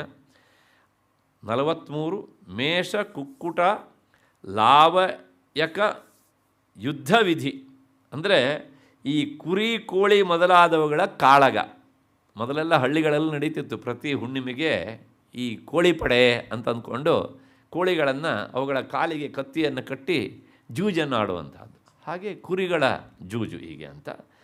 44 ಶುಕಶಾರಿಕಾ ಪ್ರಲಾಪನ, ಗಿಳಿ ಮೊದಲಾದ ಪಕ್ಷಿಗಳಂತೆ ಆಲಾಪಿಸೋದು. ಇವತ್ತು ನಮ್ಮಲ್ಲಿ ಬೇಕಾದಷ್ಟು ಜನ ಇದ್ದಾರೆ ಪಕ್ಷಿಗಳಂತೆ ಇಮಿಟೇಟ್ ಮಾಡುವಂಥವರಿಗೆ ಅಂತ. 45 ಉತ್ಸಾದನ, ಮಂತ್ರಾದಿಗಳಿಂದ ಅನ್ಯೋನ್ಯ ಪ್ರೇಮವನ್ನು ತಪ್ಪಿಸುವಂಥದ್ದು. ಅಂದರೆ ದುಷ್ಟ ಪ್ರಯೋಗ ಮಾಡಿ ಪತಿ ಪತ್ನಿಯರಲ್ಲಿ ಆಗದೇ ಇರುವ ಹಾಗೆ ವಿಷಬೀಜವನ್ನು ಬಿತ್ತುವಂಥದ್ದು ವಾಮಾಚಾರ ಪದ್ಧತಿ ಅಂತ. 46 ಕೇಶಮಾರ್ಜನ ಕೌಶಲ, ತಲೆ ಬಾಚುವುದು. ಆವಾಗ ಹೇಳಿದ್ದು ಗಂಟಿಗಷ್ಟೇ ಸಂಬಂಧ, ಇದು ತಲೆ ಬಾಚುವುದು. ಇಲ್ಲೆಲ್ಲ ಏನೇನೋ ಕರ್ಲಿ ಎಲ್ಲ ಮಾಡ್ತಾರಲ್ಲ ಹೀಗೆ ಅಂತ. 47 ಅಕ್ಷರ ಮುಷ್ಟಿಕಾ ಕಥನ, ಕೈಯಲ್ಲಿ ಮುಚ್ಚಿಕೊಂಡಿರುವಂಥ ವಸ್ತುಗಳ ಹೆಸರನ್ನು ಸಂಖ್ಯೆಯನ್ನು ಹೇಳೋದು ಹೀಗೆ ಅಂತ. ಮತ್ತು 48 ದೇಶಭಾಷಾ ಜ್ಞಾನ, ಅಂದರೆ ಆಯಾ ದೇಶ ಭಾಷೆಗಳನ್ನು ತಿಳಿಯುವಂಥದ್ದು. ಕೆಲವು ಜನರಿಗೆ ಬಹಳ ಬೇಗ ಬರ್ತವೆ ಅವು, ಕೆಲವು ಜನರಿಗೆ ವರ್ಷ ಆದರೂ ಬರೋದಿಲ್ಲ. ಇನ್ನು ಕೆಲವು ಜನ ಬರ್ತಾರೆ ನೋಡಿ ತಮಿಳ್ನಾಡಿಂದ, ತಪ್ಪು ತಿಳ್ಕೊಳ್ಬೇಡಿ, 20 ವರ್ಷ ಇಲ್ಲೇ ಬದುಕಿರ್ತಾರೆ, ನಮಗೆ ತಮಿಳು ಕಲಿಸ್ತಾರೆ ಅಷ್ಟೇ ಹೊರತು ಅವರು ಕನ್ನಡ ಕಲಿಯೋದಿಲ್ಲ. ಬೇಜಾರು ಮಾಡ್ಕೊಳ್ಬೇಡಿ ಅಕಸ್ಮಾತ್ ಯಾರು ಇದ್ದರೆ. ಆದರೆ ನಾವು ತಮಿಳ್ನಾಡಿಗೆ ಹೋದರೆ 3 ತಿಂಗಳಿಗೆ ಕಲಿತೇವೆ ನಾವು. ಅದು ಕರ್ನಾಟಕದವರು ಜಾಯಮಾನ ಅದು ಹೀಗೆ ಅಂತ. ಎಲ್ಲೇ ಹೋದರೂ ಸಹ ಆ ಭಾಷೆ ನಾವು ಮೊದಲ ಕಲಿತೇವೆ ಹೀಗೆ ಅಂತ. ನನ್ನ ಸ್ನೇಹಿತರೊಬ್ಬರು ಹೇಳಿದ್ರು, ಕೇರಳಕ್ಕೆ ಹೋಗ್ಬಿಟ್ರು ಅವರು. ಆ ಮಲಯಾಳಂ ಹೇಗೆ ಅಂದರೆ ಒಂಥರ ಈ ಬಾಯೊಳಗಡೆ ಕಲ್ಲು ಹಾಕ್ಕೊಂಡು ಉರುಳಿಸ್ದಂಗಿರುತ್ತೆ ಭಾಷೆ. ಭಾಳ ಕಷ್ಟ ಆಯ್ತು ಅಂತ ಕಲಿಯೋದು, ಏನು ಮಾಡೋದು ಅಂತ. ಆಮೇಲೆ ಅವರು ಹೇಳಿದ್ರು, ಇನ್ನೇನ ಪ್ರತಿದಿನ ಸಂಜೆ ಪಾರ್ಕಿಗೆ ಹೋಗ್ತಿದ್ದೆ, ಮಕ್ಕಳು ಬರ್ತಿದ್ರು, ಅವರಿಗೆ ಒಂದೊಂದು ಚಾಕ್ಲೇಟ್ ಕೊಡ್ತಿದ್ದೆ, ಒಂದೊಂದು ಮಗುವಿನ ಹತ್ರ 4-5 ಶಬ್ದ ಕಲಿತೆ, 3 ತಿಂಗಳೇ ಕಲಿತೆ ಅಂದರು. ಅಂದರೆ ನಮ್ಮವರು ಹೋದೆಲ್ಲ ಅಡ್ಜಸ್ಟ್ ಆಗ್ತಾರೆ. ಹಾಗಾಗಿ ಕರ್ನಾಟಕ ಅಂದರೆ ಎಲ್ಲರಿಗೂ ಸ್ವರ್ಗ ಹಾಳುಗರಿಯೋದಕ್ಕೆ. ಇಷ್ಟೇ ಸಾಕು ಅಂತ ಕಾಣುತ್ತೆ, ಮುಂದೆ ಬೇಡ. ಮುಂದೆ 49 ಪುಷ್ಪಶಕಟಿಕಾ ನಿರ್ಮಿತಿ ಜ್ಞಾನ, ಹೂ ಮೊದಲಾದವುಗಳಿಂದ ತೇರನ್ನು ಕಟ್ಟುವಂಥದ್ದು. ಹೂವಿನಿಂದಲೇ ತೇರನ್ನು ರಥವನ್ನೆಲ್ಲ ನಿರ್ಮಾಣ ಮಾಡುವಂಥದ್ದು. ಅದಾದಮೇಲೆ ಮ್ಲೇಚ್ಛಿತ ಕುತರ್ಕ ವಿಕಲ್ಪ, ಗುಟ್ಟನ್ನು ಇತರರಿಗೆ ತಿಳಿಯದೇ ಇರಲಿ ಅಂತ ಅಕ್ಷರಗಳನ್ನು ಬದಲಾಯಿಸಿ ಹೇಳುವಂಥದ್ದು. ಇವತ್ತೊಂದು ಭಾಷೆ ಇದೆ, ಆ ಭಾಷೆಯ ಮೂಲಕ ಹೇಳೋದಪ್ಪ, ಏನೋ ಅಕ್ಷರಗಳನ್ನು ವ್ಯತ್ಯಾಸ ಮಾಡಿ ಹೇಳ್ಬೋದು ಅಂತ. ಕೆಲವು ಸಲ ದಾರಿಯಲ್ಲಿ ಹೋಗಬೇಕಿದ್ರೆ ಏನೇನೋ ಹಿಂಸೆಗಳಾಗ್ತಾವಲ್ಲ, ಆಗ ಅವ್ರನ್ನ ಬೈತಾರೆ ಬೇರೆ ಶಬ್ದಗಳನ್ನು ಹೇಳಿ ಅಲ್ವಾ. ಈಗಿನ ಮಕ್ಕಳು ಬೇರೆ ಶಬ್ದದಲ್ಲಿ ಬೈತಾರೆ, ಏನೋ BDSM ಅಂತನೋ ಏನೇನೆಲ್ಲ ಹೇಳ್ತಾರೆ ಹೀಗೆ ಅಂತ. ಅಂದರೆ ಅದು ಬೇರೆ ಅರ್ಥ, ಅದು ಕೆಟ್ಟ ಶಬ್ದ, ಅದು ಶಾರ್ಟ್ ಫಾರಮ್ ಅದು ಹೀಗೆ ಅಂತ. ಹಾಗೆ ಅಕ್ಷರಗಳನ್ನು ಬದಲಾಯಿಸಿ ಹೇಳುವಂಥದ್ದು. ಮುಂದೆ 51ನೇದು ಯಂತ್ರ ಮಾತೃಕ, ಧಾರಣ ಮಾತೃಕ, ಪೂಜಾರ್ಥವಾಗಿ ಬೀಜಾಕ್ಷರಗಳನ್ನು ಯಂತ್ರವನ್ನು ಬರೆದು ಕಟ್ಟುವಂಥದ್ದು, ಪೂಜೆಗೋಸ್ಕರ ಅದನ್ನು ಕಟ್ಟಿ ಪೂಜಿಸುವಂಥದ್ದು. ಹೀಗೆ ಮುಂದುವರೆದು ಎಷ್ಟರ ಮಟ್ಟಿಗೆ ಹೋಗುತ್ತೆ ಕೇಳಿದರೆ, ಕೆಲವು ಸಲ ನಾವು ಯಾವುದೋ ಒಂದನ್ನು ಕಳ್ಕೊಂಡಿರ್ತೇವೆ, ಅದಕ್ಕೆ ಬೀಜಾಕ್ಷರದ ಒಂದು ಯಂತ್ರ ಇರುತ್ತೆ, ಅದನ್ನು ಬರೆದು ಇಷ್ಟು ದಿವಸ ನೀವು ಪೂಜಿಸಿದರೆ ನೀವು ಕಳ್ಕೊಂಡಂಥ ವಸ್ತು ಸಿಗತ್ತೆ ಅಂತ. ಹಾಗೆ ಸಿಕ್ಕಿದ್ದು ಉಂಟು ಬೇರೆ ಬೇರೆ ಎಲ್ಲ. ಅದಕ್ಕೆ ಕಾರ್ತವೀರ್ಯಾರ್ಜುನ ಯಂತ್ರ ಇತ್ಯಾದಿ ಹೆಸರುಗಳೆಲ್ಲ ಇವೆ. ಹಳ್ಳಿಗಳಲ್ಲಿ ಇದು ತೀರಾ ಸಾಮಾನ್ಯವಾಗಿತ್ತು. ಬಿಟ್ಟ ಹಸು ಮೇಯೋದಕ್ಕೆ ಹೋಗೋದು ವಾಪಸ್ ಬರೋದೇ ಇಲ್ಲ ಎಷ್ಟೋ ಸಲ. ಆಗ ಅದನ್ನು ಕಟ್ಟುವ ಗೂಟಕ್ಕೆ ಒಂದು ಯಂತ್ರವನ್ನು ಬರೆದು ಕಟ್ತಾರೆ, ವಿತಿನ್ 3-4 ಡೇಸ್ ಅದು ಬರುತ್ತೆ. ಹೀಗೆ ಇಂಥದ್ದು. ಮತ್ತು ಸಂಪಾಟ್ಯ ಅಂದರೆ ವಜ್ರಾದಿಗಳನ್ನು ಕತ್ತರಿಸುವಂಥದ್ದು. ನಾವು ಬೇರೆದನ್ನು ವಜ್ರದಿಂದ ಕತ್ತರಿಸ್ತೇವೆ, ವಜ್ರವನ್ನು ಯಾವುದರಿಂದ ಕತ್ತರಿಸಬೇಕು ಅಂತ ಪ್ರಶ್ನೆ. ವಜ್ರೇಣ ಅಷ್ಟೇ. 53ನೇದು ಮಾನಸೀ ಕಾವ್ಯಕ್ರಿಯಾ, ಬೇರೆಯವರ ಮನಸ್ಸಿನಲ್ಲಿರೋ ಅಭಿಪ್ರಾಯವನ್ನು ಶ್ಲೋಕದಿಂದ ಹೇಳುವಂಥದ್ದು, ಇದು ಒಂದು ಕಲೆ. 54ನೇದು ಅಭಿಧಾನ ಕೋಶ, ಅಂದರೆ ನಿಘಂಟು, ಶಬ್ದ ಭಂಡಾರ. 55 ಛಂದೋಜ್ಞಾನ, ವೃತ್ತಗಳ ಜ್ಞಾನ. 3 ಅಕ್ಷರ ಹೇಳಿದ ತಕ್ಷಣ ಇದು ಇಂಥ ಛಂದಸ್ಸು ಅಂತ ಹೇಳುವಂಥದ್ದು. 100 ಛಂದಸ್ಸುಗಳಿವೆ, ಆದಿಯ 3 ಅಕ್ಷರಗಳನ್ನು ಹೇಳಿದರೆ ಸಾಕು ಹೀಗೆ ಅಂತ. ಇಂಥ ಒಬ್ಬರು ಮಹಾನುಭಾವರು ಸಿಕ್ಕಿದ್ರು ನಂಗೆ ಬಹಳ ವರ್ಷಗಳ ಹಿಂದೆ. ಆ ಯಾವುದೇ ಶ್ಲೋಕದ 3-4 ಅಕ್ಷರ ಹೇಳಿದ ತಕ್ಷಣ ಇದು ಇಂಥ ಛಂದಸ್ಸು ಅಂತ ಹೇಳೋದು. ಸುಲಭ ಅಲ್ಲ, ಅದು ತುಂಬ ಕಷ್ಟ ಅದು ಹೀಗೆ ಅಂತ. ಛಂದೋಜ್ಞಾನ ಅದು.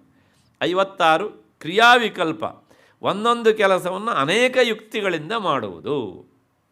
ಉದಾಹರಣೆಗೆ ಶಾಲೆಯಲ್ಲಿ ಪಾಠ ಮಾಡ್ತಾ ಇರ್ತೇವೆ, ಯಾವುದೋ ಒಂದು ಮೆಥಡನ್ನು ಇಟ್ಕೊಂಡು ನಾವು ಪಾಠ ಮಾಡ್ತೇವೆ. ಅರ್ಥ ಆಯ್ತಾ ಮಕ್ಕಳೇ? ನೋ ಅಂತಾರೆ ಅವರು. ಯು ಫರ್ಗೆಟ್ ದಟ್ ಮೆಥಡ್, ಇನ್ನೊಂದು ಮೆಥಡನ್ನು ಯೂಸ್ ಮಾಡಿ ಹೇಳ್ತೇನೆ ಅಂತ. ಆವಾಗ ತಕ್ಷಣ ಅರ್ಥ ಆಗುತ್ತೆ. ದಿಸ್ ಸ್ಕಿಲ್ ಅಲ್ವಾ? ಇನ್ನು ಕೆಲವು ಜನ ನೋಡಿ, ಅದೇ ರಾಗ, ಅದೇ ಹಾಡು, ಅವರಿಗೆ ಅರ್ಥ ಆಗೋದಿಲ್ಲ, ಇವರು ಹೇಳೋದನ್ನು ಬಿಡೋದಿಲ್ಲ. ಹೀಗೆ ಇದನ್ನೇ ಹೇಳೋದು ಪ್ರತ್ಯುತ್ಪನ್ನ ಮತಿತ್ವ. ಸದ್ಯೋ ವಿದ್ಯೆ. ಆ ಕ್ಷಣದಲ್ಲಿ ಓಹ್, ನನ್ನ ಮುಂದ್ಗಡೆ ಇರೋವರೆಗೆ ಇದು ಅರ್ಥ ಆಗ್ತಾ ಇಲ್ಲ, ನಾನು ಹೇಳುವ ಸ್ಟೈಲನ್ನು ಬದಲಾವಣೆ ಮಾಡಬೇಕು. ಅದನ್ನು ನೀವು ನೋಟ್ಸ್ ರೆಫರ್ ಮಾಡ್ಕೊಂಡು ಬಂದರೆ ಆಗೋದಿಲ್ಲ ಆ ಕೆಲಸ, ಅದು ಅಲ್ವಾ? ಹಾಗೆ ಇದನ್ನೇನಂತ ಕರೀತಾರೆ ಅಂದರೆ ಕ್ರಿಯಾವಿಕಲ್ಪ. ಅಂದರೆ ಒಂದೊಂದು ಕೆಲಸವನ್ನು ಸಹ ಬೇರೆ ಬೇರೆ ಬೇರೆ ಬೇರೆ ಯುಕ್ತಿಯಿಂದ, ಒಂದೇ ವಿಷಯವನ್ನು ತಿಳಿಸೋದಕ್ಕೆ ಬೇರೆ ಬೇರೆ ದಾರಿಗಳಿರ್ತವೆ. ಆ ದಾರಿಯನ್ನು ಆಯ್ಕೆ ಮಾಡಿಕೊಂಡು ತಕ್ಷಣ ತಿಳಿಸುವಂಥದ್ದು. 57ನೇದು ಚಲಿತಕ ಯೋಗ, ಬೇರೆಯವರನ್ನು ವಂಚಿಸುವಂಥ ಉಪಾಯ. ಹೀಗೆ ಅಂತ. ಅದಾದಮೇಲೆ ವಸ್ತ್ರಗೋಪನ ಅಂದರೆ ವಸ್ತ್ರ ರಕ್ಷಣೆ. 59 ದ್ಯೂತ ವಿಶೇಷ, ಬಗೆ ಬಗೆಯ ಜೂಜುಗಳನ್ನು ಆಡೋದು. ಆಕರ್ಷಕ ಕ್ರೀಡಾ, ಇದು 60ನೇಯದು. ಆಕರ್ಷಕ ಕ್ರೀಡಾ ಅಂದರೆ ಪಗಡೆ ಆಟ ವಿಶೇಷವಾಗಿ. ಮತ್ತು ಈ ಮೊದಲ ಹಳ್ಳಿಗಳಲ್ಲಿ ಚೆನ್ನೆಮಿಣ್ಣಿ ಆಟ ಅಂತ ಬರೋದು. ಹೀಗೆ ಅಂತ 7 ಮನೆಗಳು, ಅದಕ್ಕೆ 4 ಕಾಳುಗಳನ್ನು ಹಾಕ್ಕೊಂಡು, ಇಲ್ಲಿ ಏನು ಹೇಳ್ತಾರೋ ಗೊತ್ತಿಲ್ಲ ಅದಕ್ಕೆ. ಹೌದೌದು, ಏನೋ ಅಲ್ಗುಣಿ ಮಣೆ ಅಂತಲೇ ಏನೋ ಕರೀತಾರೆ. ಹೌದು, ಹೀಗೆ ಅಂತ. ಹೀಗೆ ಅದಾದಮೇಲೆ ಕ್ರೀಡನಕಾನಿ, ಮಕ್ಕಳ ಆಟಿಕೆಯ ವಸ್ತುಗಳು. ಇವತ್ತಂತೂ ಇವು ಎಷ್ಟು ಅಂತ ಹೇಳೋದು ಕಷ್ಟ. ಮತ್ತು ವೈನಾಯಕಿ ವಿನಾಯಕನಿಗೆ ಸಂಬಂಧಪಟ್ಟಂಥದ್ದು. ನಮ್ಮಲ್ಲಿ ಹೇಳ್ತಾರಲ್ಲ, ವಿನಾಯಕಂ ಪ್ರಕುರ್ವಾಣ ರಚಯಾ ಮಾಸ ವಾನರಂ ಅಂತ. ಗಣಪತಿ ಮಾಡಲಿಕ್ಕೆ ಹೊರಟನಂತೆ, ಸುಂಡ್ಲನ್ನು ಮುಂದೆ ಹಚ್ಚೋ ಬದಲು ಹಿಂದೆ ಹಚ್ಬಿಟ್ನಂತೆ. ಕೋತಿ ಆಯಿತು ಅಷ್ಟೇ, ಇನ್ನೇನಾಯಿತು. ವೈಜಯಿಕಿ ಅಂದರೆ ಇದೊಂದು ವೈಜಯಂತಿ ಮಾಲೆ ಇತ್ಯಾದಿ ವಿಷಯಕ್ಕೆ ಸಂಬಂಧಪಟ್ಟಿದ್ದು ಅಂತ ಕಾಣುತ್ತೆ. ವೈತಾಳಿಕಿ, ಈ 3 ಸಹ ವಿದ್ಯೆಗಳು ಪರಚಿತ್ತ ಜ್ಞಾನವನ್ನು, ದೂರಶ್ರವಣ ದರ್ಶನಾದಿಗಳನ್ನು ಉಂಟು ಮಾಡುವಂಥವುಗಳು ಅಂತ. ಅಲ್ಲಿಗೆ ಈ ವೈತಾಳಿಕಿ 64, ಇಲ್ಲಿಗೆ 64 ವಿದ್ಯೆಗಳು, ಅದು ಕಲೆಗಳು ಅಂತ. ಅದಾದಮೇಲೆ ಈ ಕಲಾ ಶಬ್ದಕ್ಕೆ ತಂತ್ರ ಎನ್ನುವಂಥ ಅರ್ಥವೂ ಉಂಟು. ಅದು ಹೇಳಿದಾರಲ್ಲ ಇಲ್ಲಿ, ಅಲ್ಲ, ಕಲಾ ವಿದ್ಯೆ, ಅದು ವಾಮಾಚಾರವು ಒಂದು ವಿದ್ಯೆಯೇ, ಮೋಸ ಮಾಡುವುದು ಸಹ ಒಂದು ವಿದ್ಯೆಯೇ, ಕಳ್ಳತನವೂ ವಿದ್ಯೆಯೇ ಅಲ್ವಾ? ಹಾಗಾಗಿ ಅವಳನ್ನು ಆ ಕಲಾ ವಿದ್ಯೆಯ ಗುಂಪಿಗೆ ಸೇರಿಸಿದ್ದಾರೆ ಹೀಗೆ ಅಂತ. ತಂತ್ರಶಾಸ್ತ್ರದಲ್ಲಿ ಕಲಾ ಅನ್ನೋದಕ್ಕೆ ಅರ್ಥ ತಂತ್ರಗಳು, 64 ತಂತ್ರಗಳು ಪ್ರಧಾನವಾಗಿವೆ ಅಂತ ಅದನ್ನು ಸಹ ಹೇಳ್ತಾರೆ. 64 ಕಡೆ ಅದನ್ನು ಹೇಳಿಬಿಡ್ತೇನೆ. ಇದೆಲ್ಲ ಮೊದಲು ಬರುವಂಥದ್ದೆಲ್ಲ ಕೌಲ ಮತಕ್ಕೆ ಸಂಬಂಧಪಟ್ಟವುಗಳು. ಮಹಾಮಾಯಾ ಶಂಬರ ಅಂತ ಒಂದು ತಂತ್ರ ಗ್ರಂಥ, ಯೋಗಿನಿ ಜಾಲ ಶಂಬರ ಅಂತ ಇನ್ನೊಂದು ತಂತ್ರವಿದ್ಯೆ, ತತ್ವಶಂಬರ ಅಂತ 3ನೇದು. ಇದೆಲ್ಲ ಏನು ಅಂತ ಅರ್ಥ ನೀವು ಕೇಳಬೇಡಿ, ಯಾಕೆಂದರೆ ಗ್ರಂಥಗಳಿಗೆ ಸಂಬಂಧಪಟ್ಟಂಥ ಅದು ಅವಳನ್ನು ಪ್ರಯೋಗ ಮಾಡುವಂಥ ವಿದ್ಯೆ.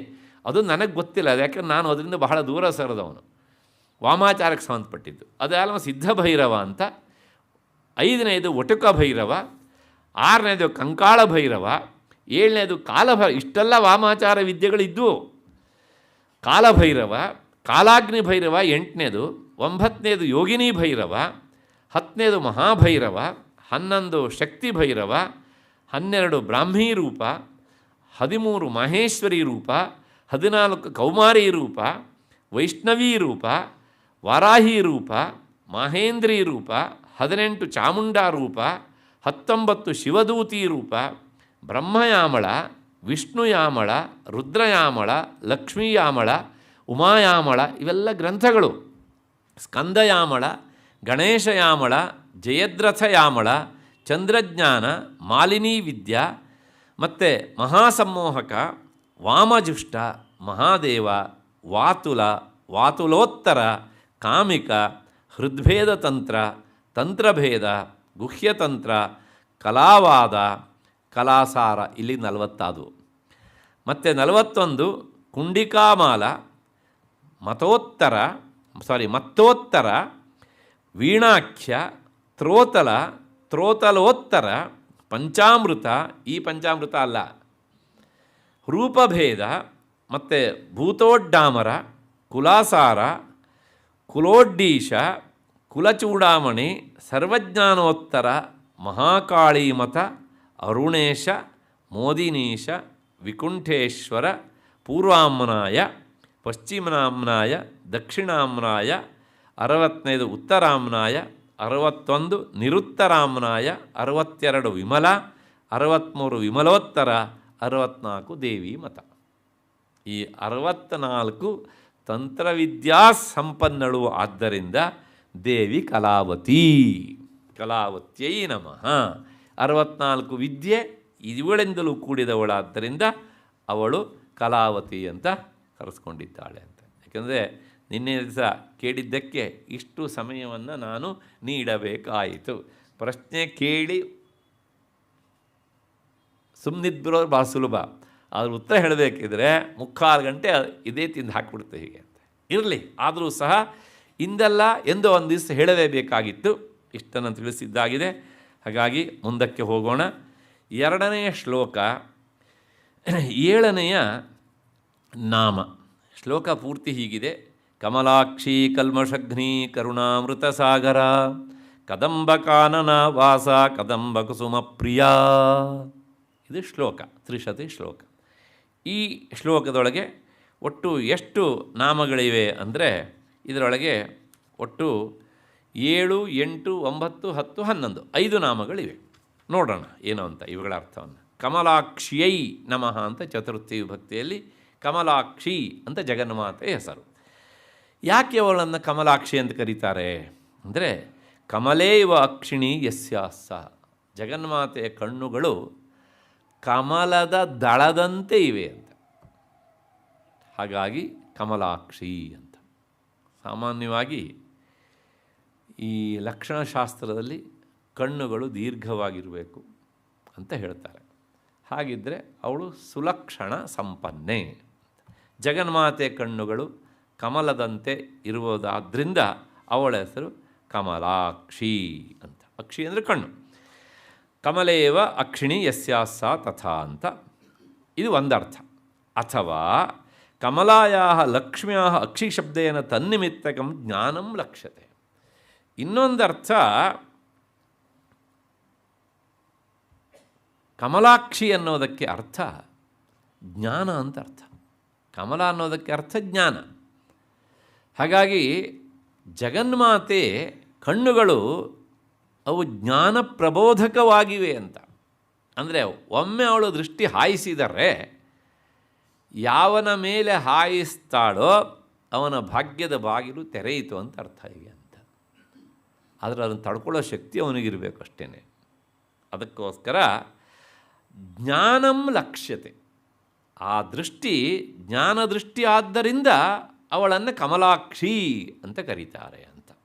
ಇದು 2ನೇ ಅರ್ಥ. ಇನ್ನು 3ನೇ ಅರ್ಥ, ಕಮಲಾಯಾ ಐಹಿಕ ಆಮುಷ್ಮಿಕ ಶ್ರಿಯ ಹೇತುಭೂತೆ ಅಕ್ಷಿಣಿ ಅಸ್ಯಾಸ್ತಃ ಇತಿ ಸ್ವಕೀಯ ವೀಕ್ಷಣ ಮಾತ್ರೇಣ ಮಹದೈಶ್ವರ್ಯ ಪ್ರಾಪಿಕಾ ಇತಿ ಭಾವ. ಕಮಲಾ ಅನ್ನೋದಕ್ಕೆ ಅರ್ಥ, ಕಮಲ ಅನ್ನೋದಕ್ಕೆ ಅರ್ಥ ಸಂಪತ್ತು ಅಂತ ಅರ್ಥ, ಇನ್ನೊಂದು ಅರ್ಥ. ಹಾಗಾಗಿ ಮನುಷ್ಯ ಬಯಸುವಂಥದ್ದು 2. ಒಂದು ಇಹಲೋಕದ ಸಂಪತ್ತು, ಇನ್ನೊಂದು ಪರಲೋಕದ ಸಂಪತ್ತು. ನಾವು ನೋಡದೇ ಇದ್ದರೂ ಸಹ ನಾವು ಅದನ್ನು ಬಯಸ್ತೇವೆ. ಪರಲೋಕ ಅನ್ನೋದು ಒಂದು ಇದೆ ಅಂತ ನಮ್ಮ ಸಂಸ್ಕಾರ ಅಂತ. ಹಾಗಾಗಿ ಐಹಿಕ ಮತ್ತು ಆಮುಷ್ಮಿಕ ಈ ಎರಡೂ ಸಹ ಸಂಪತ್ತುಗಳಿಗೆ ಹೇತುವಾದಂತಹ ದೃಷ್ಟಿಯುಳ್ಳವಳಾದ್ದರಿಂದ, ಕಣ್ಣುಳ್ಳವಳಾದ್ದರಿಂದ ಅವಳ ಹೆಸರು ಕಮಲಾಕ್ಷಿ ಅಂತ. ಅಂದರೆ ಒಮ್ಮೆ ಅವಳು ನೋಡಿದರೆ ನೋಡಿಸಿಕೊಂಡವನಿಗೆ ಇಹಲೋಕದ ಭಾಗ್ಯ ಪರಲೋಕದ ಭಾಗ್ಯ ಎರಡೂ ಸಿಗ್ತವೆ. ಸರ್ಕಾರದ ಭಾಗ್ಯ ಬೇಕಾಗೋದಿಲ್ಲ ಅವನಿಗೆ. ನಮ್ಮಲ್ಲಿ ಬಹಳಷ್ಟು ಜನ ಭಾಗ್ಯಗಳನ್ನು ಘೋಷಣೆ ಮಾಡ್ತಾರೆ. ಕೊನೆಗೆ ಏನು ಕೇಳಿದ್ರೆ ಉಳಿದಿರೋದು ಅವರವರ ದೌರ್ಭಾಗ್ಯ ಅಷ್ಟೇ ಅಲ್ವಾ? ಹೀಗೆ ಘೋಷಣೆ ಮಾಡೋದು ಪಕ್ತ ಹೇಗೆ ಅಂತ.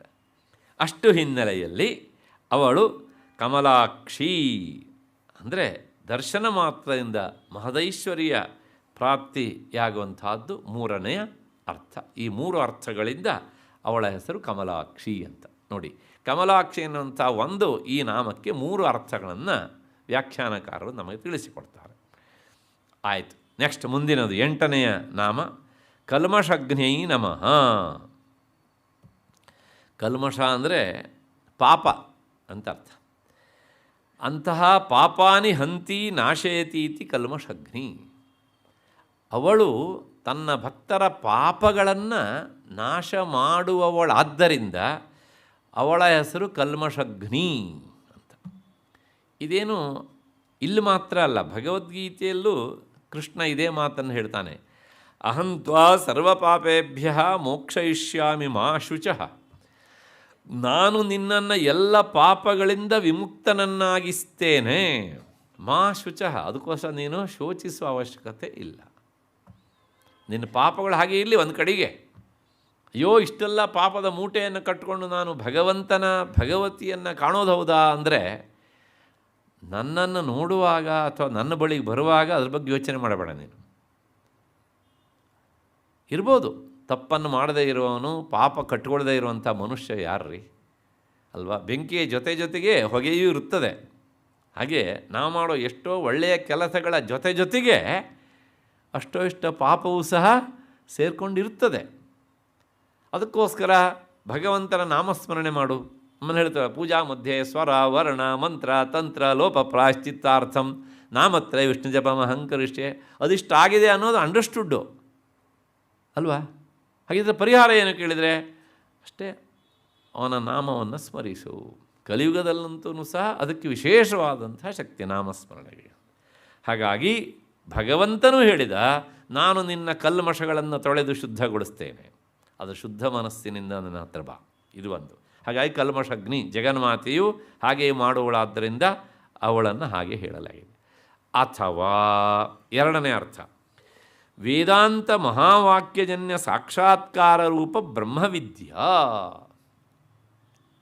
ಅವಳು ಕಲ್ಮಷಗ್ನಿ ಅಂದರೆ ಏನು ಅಂದರೆ, ವೇದಾಂತ ಮಹಾವಾಕ್ಯಗಳಿಂದ ಉತ್ಪನ್ನವಾದಂತಹ ಆ ಸಾಕ್ಷಾತ್ಕಾರ ರೂಪವಾದ ಬ್ರಹ್ಮವಿದ್ಯಾ ಸ್ವರೂಪಿಣಿ. ಆದ್ದರಿಂದ ಅವಳು ಕಲ್ಮಷಗ್ನಿ ಅಂತ. ಇದಕ್ಕೆ ಸ್ವಲ್ಪ ವಿವರಣೆ ಬೇಕು. ಉಪನಿಷತ್ತುಗಳಲ್ಲಿ ಜೀವಬ್ರಹ್ಮ ಐಕ್ಯವನ್ನು ಬೋಧಿಸುವ ವಾಕ್ಯಗಳನ್ನು ಮಹಾವಾಕ್ಯಗಳು ಅಂತ ಕರೀತಾರೆ.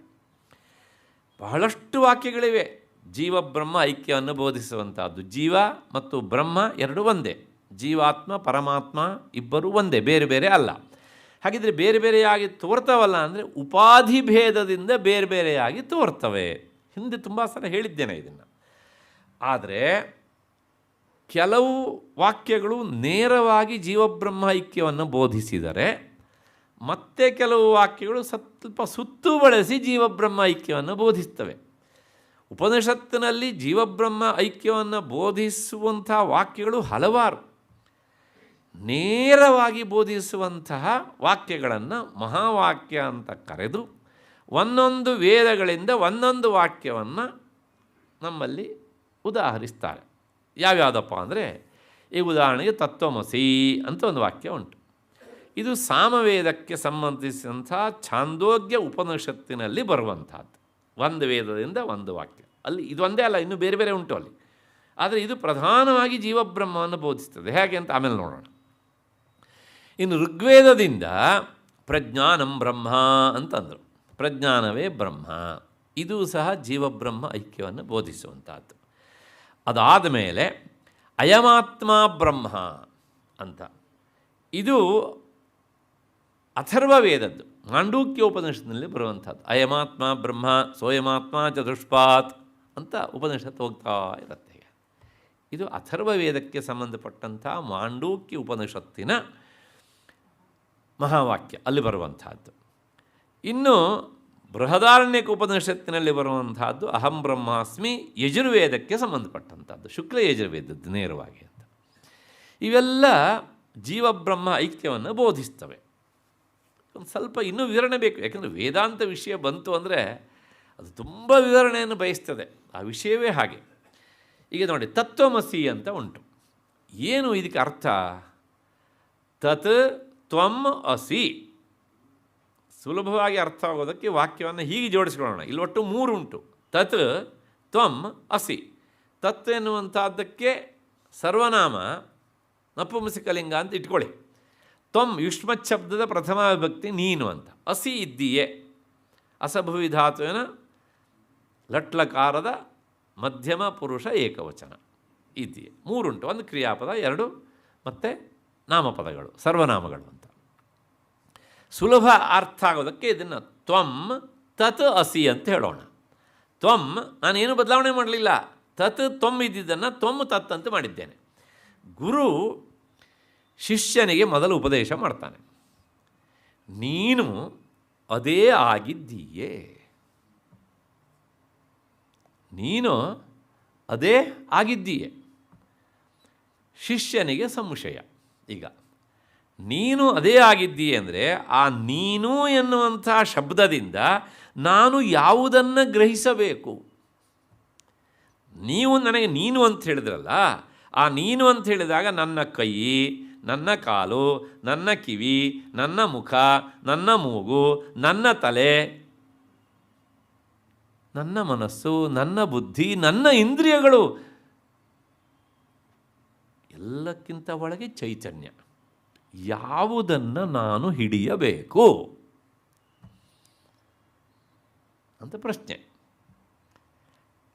ಮೊದಲನೇದು. ಎರಡನೇದು ತತ್ ಅಂತ ಹೇಳ್ತೀರಲ್ಲ, ತತ್ತಂತ ಹೇಳಿದರೆ, ತತ್ತಂತ ಹೇಳೋದಕ್ಕೆ ಸಾಮಾನ್ಯವಾಗಿ ಅರ್ಥ ಏನು ಅಂದರೆ ದೂರದಲ್ಲಿರುವ ವಸ್ತುವನ್ನು ತತ್ ಅಂತ ನಾವು ಹೇಳ್ತೇವೆ. ನೀನು ಅದಾಗಿದ್ದೀಯ ಅಂದರೆ ದೂರದಲ್ಲಿರುವ ವಸ್ತು ಆಗಿದ್ದೀಯ ಅಂತ ಅರ್ಥವಾ? ಅಲ್ಲ. ಹಾಗಿದ್ರೆ ತನು ವಿಸ್ತಾರ ಎನ್ನುವಂಥ ಧಾತುವಿನಿಂದ ನಿಷ್ಪನ್ನವಾದಂಥ ತತ ಅನ್ನೋದಕ್ಕೆ ಯಾವುದು ಎಲ್ಲ ಕಡೆಗೂ ತುಂಬಿಕೊಂಡಿದೆಯೋ, ಎಲ್ಲ ಕಡೆಗೂ ಇದೆಯೋ ಅದು ತತ್. ಎಲ್ಲ ಕಡೆಗೂ ಇರುವಂಥದ್ದು ಯಾವುದು? ಬ್ರಹ್ಮವಸ್ತು ಮಾತ್ರ. ಅಲ್ಲಿಗೆ ನೀನು ಎನ್ನುವಂಥ ಶಬ್ದಕ್ಕೆ ಏನು ಅಂತಂದರೆ ನಿನ್ನ ಒಳಗಡೆ ಇರುವಂಥ ಚೈತನ್ಯ. ಯಾವುದನ್ನು ನೀನು ನಾನು ನಾನು ಅಂತ ಹೇಳ್ತಿದೆಯಲ್ಲ, ನಾನು ಅಂದ್ರೇನು? ದೇಹವಾ, ಕೈಕಾಲ, ಇಂದ್ರಿಯಗಳ, ಮನಸ್ಸ, ಬುದ್ಧಿಯ, ಯಾವುದು? ಚೈತನ್ಯವೇ. ಆ ಚೈತನ್ಯ ಪಕ್ಕಕ್ಕೆ ಸರಿದಾಗ ಅಂದರೆ ಚೈತನ್ಯವನ್ನು ಹಿಡಿಯುವ ಅವಯವ ಇಲ್ಲದಿದ್ದಾಗ ಅವನು ನಾನು ಅಂತ ಹೇಳೋದಿಲ್ಲ. ಹೇಳ್ತಾನ?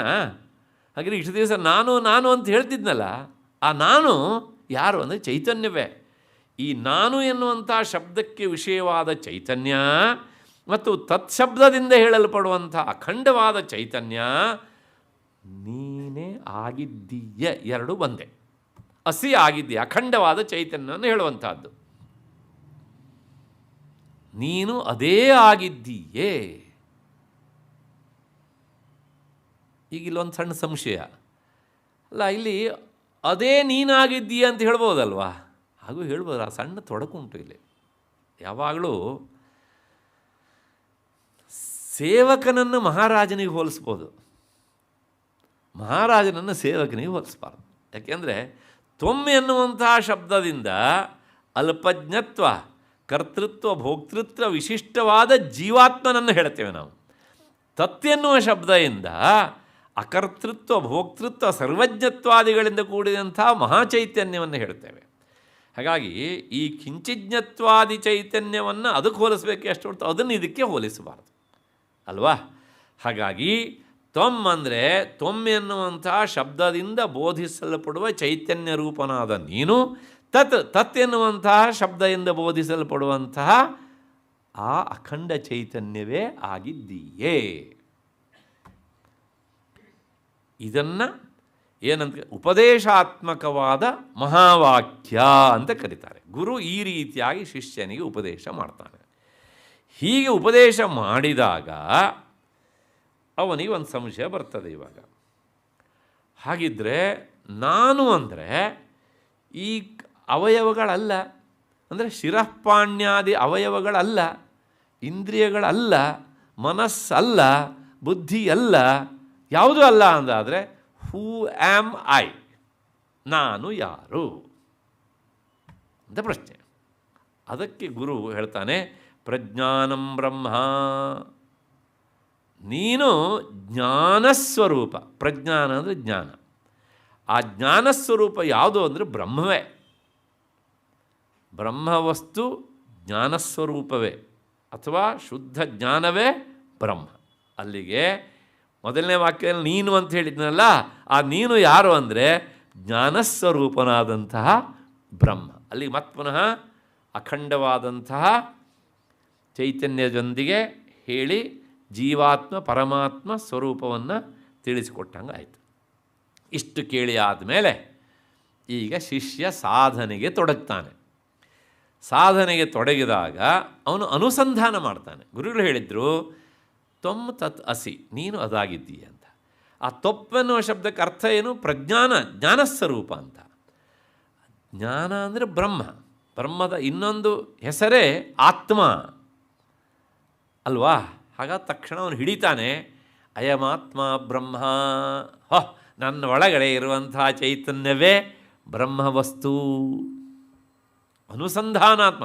ಎಷ್ಟೋ ಜೀವಮಾನ ಹೋಗಬೇಕು ಇದು ಅನುಭವಕ್ಕೆ ಬರಬೇಕಿದ್ರೆ. ನಾನು ತರಗತಿಯ ಪಾಠ ಹೇಳ್ತಾ ಇದ್ದೇನೆ ಅಷ್ಟೇ. ಹೀಗೆ ಗುರು ಹೇಳಿದಾಗ, ಶಿಷ್ಯ ಅನುಸಂಧಾನಕ್ಕೆ ತೊಡಗಿದಾಗ ಅವನಿಗೆ ಇದ್ದಕ್ಕಿದ್ದ ಹಾಗೆ ಆ ಸ್ಫುರಣವಾಗ್ತದೆ. ಅವನು ಬಾಯಿಂದ ಬರ್ತದೆ, ಅಯಮಾತ್ಮ ಬ್ರಹ್ಮ, ಈ ಆತ್ಮ ಬ್ರಹ್ಮವಸ್ತುವೇ, ಬೇರೆ ಅಲ್ಲ, ಬೇರೆ ಅಲ್ಲ, ಬೇರೆ ಅಲ್ಲ. ಹೀಗೆ ಎಷ್ಟೋ ದಿನಗಳ, ವರ್ಷಗಳ ಸಾಧನೆಯ ಅನುಷ್ಠಾನ ದೃಢ ಆದ ಮೇಲೆ ಮುಂದಿನ ವಾಕ್ಯ, ಅಹಂ ಬ್ರಹ್ಮಾಸ್ಮಿ, ನಾನು ಬ್ರಹ್ಮವೇ ಆಗಿದ್ದೇನೆ ಅಂತ ಅಲ್ಲಿ ನಿಲ್ತಾನೆ. ಅಲ್ಲಿಗೆ ತತ್ವಮಸಿ ಅನ್ನುವಂಥ ಉಪದೇಶದಿಂದ ಪ್ರಾರಂಭ ಮಾಡಿ ಅಹಂ ಬ್ರಹ್ಮಾಸ್ಮಿ. ಇದು ನಾನು ಬ್ರಹ್ಮವೇ, ಅಹಂ ಈಗ ಗೊತ್ತಾಗಿದೆ ಅವನಿಗೆ. ಅಹಂ ಅಂದರೆ ಏನು? ಪ್ರಜ್ಞಾನ ಸ್ವರೂಪ. ಬ್ರಹ್ಮ ಅಂತ ಹಿಂದೆ ಬಂದಿದೆ. ಹಾಗಾಗಿ ಬ್ರಹ್ಮಾಸ್ಮಿ, ನಾನು ಬ್ರಹ್ಮವೇ ಆಗಿದ್ದೇನೆ. ಅಲ್ಲಿಗೆ ಇಷ್ಟು ದಿವಸ ಯಾರು ಕೇಳಿದರೆ ನೀನು ಯಾರು ಅಂತ ಕೇಳಿದರೆ ಕಾರ್ಡ್ ಕೊಡ್ತಿದ್ದ ಅವನು.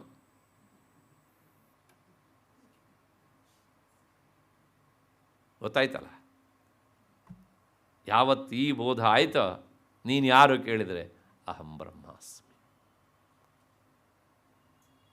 ಭಾಗವತದಲ್ಲೇ ಬರ್ತದೆ, ಹಂಸ ಗೀತೆಯಲ್ಲಿ ಕೇಳಿದ್ರಂತೆ, ನೀನು ಯಾರು ಅಂತ ಹಂಸರೂಪಿ ಪರಮಾತ್ಮನ ಹತ್ರ.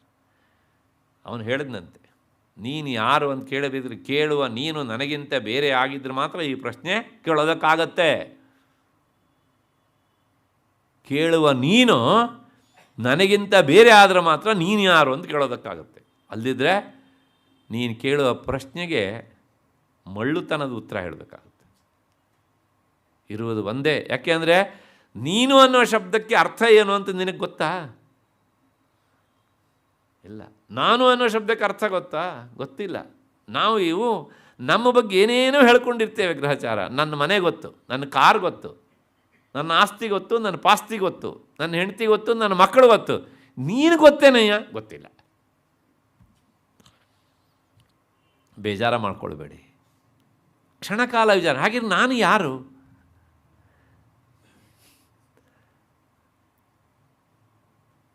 ನಮಗೆ ಆ ನನ್ನ ಷಷ್ಠಿ ವಿಭಕ್ತಿ ಉಂಟಲ್ಲ, ಅದಕ್ಕೆ ಸಂಬಂಧಿಸಿದೆಲ್ಲವೂ ಗೊತ್ತು. ಆದರೆ ನನ್ನ ಅನ್ನೋದು ಪ್ರಥಮ ವಿಭಕ್ತಿ ಉಂಟಲ್ಲ, ನಾನು ಅನ್ನೋದು, ಅದರ ಅರ್ಥವೇ ಗೊತ್ತಿಲ್ಲ. ನಾನು ಅನ್ನುವುದರ ನಿಜ ಸ್ವರೂಪವೇ ಗೊತ್ತಿಲ್ಲದೆ ನನ್ನ ಅನ್ನೋ ಈ ಷಷ್ಠಿ ವಿಭಕ್ತಿಯ ಜೊತೆಗೆ ಅಂಟ್ಕೊಂಡಿರೋ ಎಲ್ಲ ವಸ್ತುಗಳನ್ನು ನಾನು ನಾನು ನಾನು ನಾನು ಅಂತ ಇರ್ತೇವೆ. ಹಾಗಾಗಿ ನಮ್ಮಂಥ ಬೆಪ್ಪತಗಟ್ಟಿಗಳು ಬೇರೆ ಇಲ್ಲ. ಹೀಗೆ ಈ ವೇದಾಂತ ಮಹಾವಾಕ್ಯಜನ್ಯ ಸಾಕ್ಷಾತ್ಕಾರ ರೂಪ ಬ್ರಹ್ಮವಿದ್ಯಾ, ಈ ಭಾವ ಬಂದು ಬಲಿತು ನಿಂತಾಗ ಅವನಿಗೆ ಯಾವ ಪಾಪದ ಲೇಷವೂ ಇರೋದಿಲ್ಲ ಅವನಿಗೆ. ಯಾಕೆ? ಅಹಂ ಬ್ರಹ್ಮಾಸ್ಮಿ, ಶುದ್ಧ ಚೈತನ್ಯ ರೂಪದಲ್ಲೇ ಇರ್ತಾನೆ. ಇಂತಹ ನೆಲೆಯಲ್ಲಿ ನಿಂತಹ ಜ್ಞಾನಿಯನ್ನು ನೋಡಿದವನ ಜನ್ಮ ಜನ್ಮಾಂತರದ ಪಾಪ ಕಳೆದು ಹೋಗ್ತದೆ. ಅವನೇನಾದರೂ ಒಮ್ಮೆ ಹಿಂಗೆ ಕಣ್ಣು ಹಾಯಿಸಿದರೆ ಅವನು ಜೀವನ ಸಾರ್ಥಕ ಆಗಿಬಿಡ್ತದೆ ಅಂತ.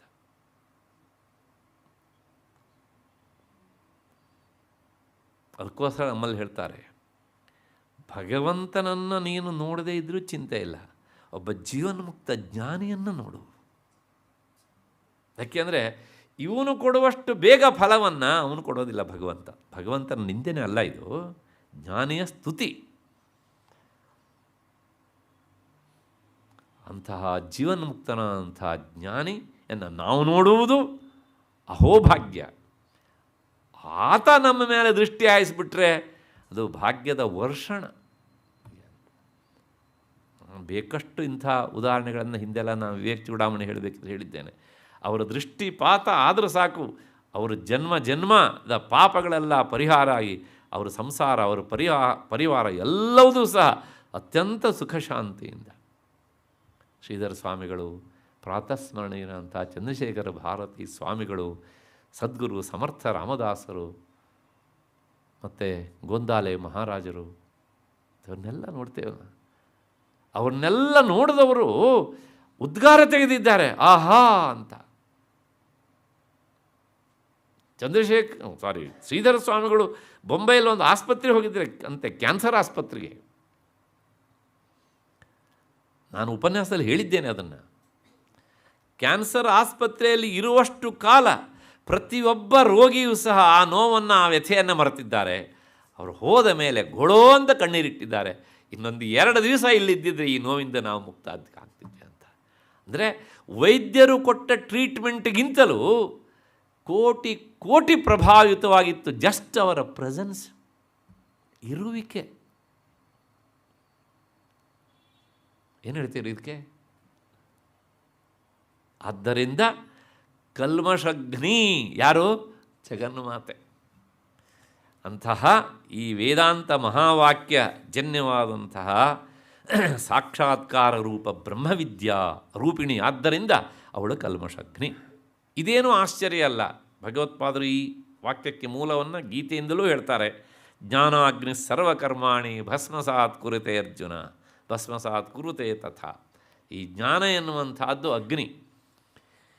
ಆ ಜ್ಞಾನ ಎನ್ನುವಂಥದ್ದು ಪಾಪ ಎನ್ನುವಂಥ ಕೊಳೆಯನ್ನು ತೊಳೆದು ಹಾಕಿಬಿಡುತ್ತೆ ಅಷ್ಟೇ. ಹಾಗಾಗಿ ಜ್ಞಾನಿಗಳ ದೃಷ್ಟಿಪಾತ ಆದರೆ ಆ ಪಾತಕ್ಕೆ ಪಾತ್ರನಾದವನ ಬದುಕು ಹಸನ ಆಗ್ತದೆ ಎನ್ನುವಂತಹ ಮಾತನ್ನು ನ ಸ ಪಾಪಂ ಲಿಪ್ಯತೆ, ಅವನನ್ನು ಯಾವ ಪಾಪವೂ ಸಹ ಅಂಟುವುದಿಲ್ಲ. ಅಂಥವರ ದೃಷ್ಟಿಗೆ ಒಳಗಾದವರು, ಅನುಗ್ರಹಕ್ಕೆ ಪಾತ್ರರಾದವರು, ಅವರು ಯಾವತ್ತೂ ಸಹ ವ್ಯಥಿತರಾಗುವುದಿಲ್ಲ. ನನ್ನಂಥ ಧನ್ಯ ಇನ್ನೊಬ್ಬನಿಲ್ಲ ಅಂತ ಭಾವಿಸ್ತಾರೆ.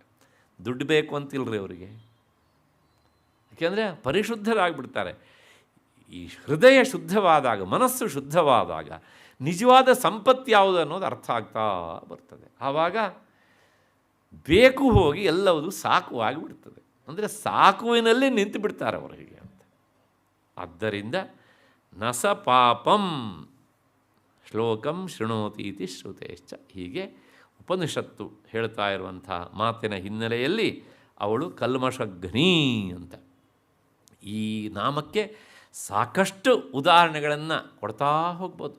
ಅವಳು ಪಾಪವನ್ನು ತೊಳೆಯುವವಳು ಹೀಗೆ ಅಂತ. ಇವತ್ತಿಗೂ ಸಹ ಎಷ್ಟೋ ಕಡೆಗಳಲ್ಲಿ ದೇವಿಯ ದರ್ಶನವನ್ನು ಮಾಡಿ ಬಂದವರು ಉದ್ಗಾರ ತೆಗೆದಿದ್ದನ್ನು ನಾನು ನೋಡಿದ್ದೇನೆ. ಆ ದರ್ಶನವೇ ಅದೊಂದು ಧನ್ಯತೆಯನ್ನು ಕೊಡುವಂಥದ್ದು ಅಂತ. ಉತ್ತರ ಭಾರತದಲ್ಲಿ ಧಾರಾ ಅಂತ ಒಂದು ಗುಡಿ ಉಂಟು. ಅಲ್ಲಿಯ ದೇವಿಯ ಹೆಸರೇ ಧಾರಾ. ಯಾಕೆಂದರೆ ಅಲ್ಲೊಂದು ಊರು ಉಂಟು, ಆ ಊರಿನ ಹೆಸರು ಧಾರಾ, ಅಲ್ಲಿರುವ ದೇವಿಯ ಹೆಸರು ಧಾರಾ ಅಂತ.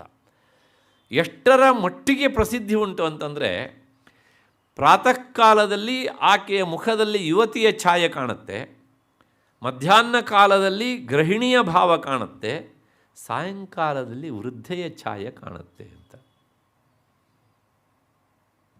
ಧಾರಾ ಎನ್ನೋ ಗುಡಿಯಲ್ಲಿ ನಾನು ಕೇಳಿದೆ ಅವರ ಹತ್ರ, ಹೀಗೆ ಅಂತ.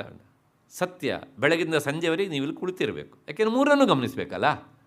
ನೀವು ಮಧ್ಯಾಹ್ನ ಬಂದು ನೋಡಿದರೆ ಬೆಳಗ್ಗೆ ಕನ್ಯಾಭಾವ ಇತ್ತು ಅಂತ ಗೊತ್ತಾಗೋದಿಲ್ಲ, ಸಂಜೆ ಬಂದು ನೋಡಿದರೆ ಗೊತ್ತಾಗೋದಿಲ್ಲ. ಮೂರೂ ಸಹ ಹೊತ್ತು ನೀವು ಇಲ್ಲಿ ಕುಳಿತು ನೋಡಿ, ಶುದ್ಧ ಮನಸ್ಸಿನಿಂದ ಬನ್ನಿ, ಹಾಗೆ ಕೊಡ್ತಾಳೆ ಅಷ್ಟೇ. ಹಾಗೆ ದರ್ಶನ ಪಡೆದವನ ಜನ್ಮಾಂತರದ ಕೊಳೆಗಳೆಲ್ಲ ಪರಿಹಾರವಾದ. ಇದೇನೂ ಆಶ್ಚರ್ಯ ಅಲ್ಲ. ಅರುಣೋಪನಿಷತ್ತು ಈ ಮಾತನ್ನು ಹೇಳುತ್ತೆ. ಸ್ವಾರಸ್ಯ ಅಂದರೆ ಯತ್ಕುಮಾರಿ ಮಂದ್ರಯತೆ ಯದ್ಯೋಷಿದ್ಯತ್ಪತಿವ್ರತ ಅರಿಷ್ಟಂ ಯತ್ಕಿಂಚ ಕ್ರಿಯತೆ. ಆ ಕುಂಡಲಿನಿ ಶಕ್ತಿ ಕನ್ಯಾವಸ್ಥೆಯಲ್ಲಿರುವಾಗ ಮಂದ್ರಯತೆ, ಮಂದ್ರವಾದ ಸ್ವರವನ್ನು ಮಾಡ್ತಾಳಂತೆ. ಹೇಗೆ ಅಂತ ಕೇಳಿದರೆ, ಈ ಜೇನು ನೊಣ ಅನ್ನತ್ತಲ್ಲ ಹಾಗೆ. ಸಾಧನೆ ಬಲಿತು ಮೇಲಕ್ಕೆ ಬಂದಾಗ ಯದ್ಯೋಷಿದ್ಯತ್ ಪತಿವ್ರತಾ, ಯೋಷಿತ್ ಅಂದರೆ ಪತಿವ್ರತಾ ಸ್ತ್ರೀ, ಅವಳು ಹೇಗೆ ಮಾತನಾಡ್ತಾಳೋ ಹಾಗೆ ಶಬ್ದ ಮಾಡ್ತಾಳಂತೆ. ಇದು ಉಪನಿಷತ್ತಿನ ಹಿನ್ನೆಲೆಯಲ್ಲಿ ಬಂದಂಥ ಮಾತು. ಇಲ್ಲಿ ನಾದಕ್ಕೆ ಹೇಳಿದರೆ ಅಲ್ಲಿ ಆಕಾರಕ್ಕೆ ಹೇಳ್ತಾರೆ ಹೀಗೆ ಅಂತ ಧಾರ. ಹಾಗಾಗಿ ಇಂತಹ ದೇವಿ ಅವಳು ಕಲ್ಮಷಗ್ನಿ. ಅಷ್ಟು ಹಿನ್ನೆಲೆಯಲ್ಲಿ ನಮ್ಮ ಬದುಕಿನ ಜ್ಞಾತಾಜ್ಞಾತ ರೂಪದಿಂದ ಮಾಡಿದಂತಹ ನಮ್ಮ ಬದುಕಿನ ಕೊಲೆಗಳನ್ನೆಲ್ಲ ಅವಳು ಕಳೆದು ಹಾಕಲಿ ಎನ್ನುವಂತಹ ಪ್ರಾರ್ಥನೆಯೊಂದಿಗೆ ಈ ವಿವರಣೆಗೆ, ಈ ನಾಮಕ್ಕೆ ಇಲ್ಲಿಗೆ ನಿಲ್ಲಿಸ್ಕೊಳ್ಳೋಣ. ನಾಳೆ ದಿವಸ ಸೇರಿದಾಗ ಕರುಣಾಮೃತ ಸಾಗರ ಹೇಗೆ ಅನ್ನೋದನ್ನು ನೋಡೋಣ. ಅಲ್ಲಿಯವರೆಗೆ ನಿಮಗೆಲ್ಲರಿಗೂ ನಮಸ್ಕಾರ ಮತ್ತು ಕೃತಜ್ಞತೆಗಳು. ನಾಳೆ ಈ ಸರಣಿಯ ಕೊನೆಯ ಚಿಂತನೆ. ನಮಸ್ಕಾರ.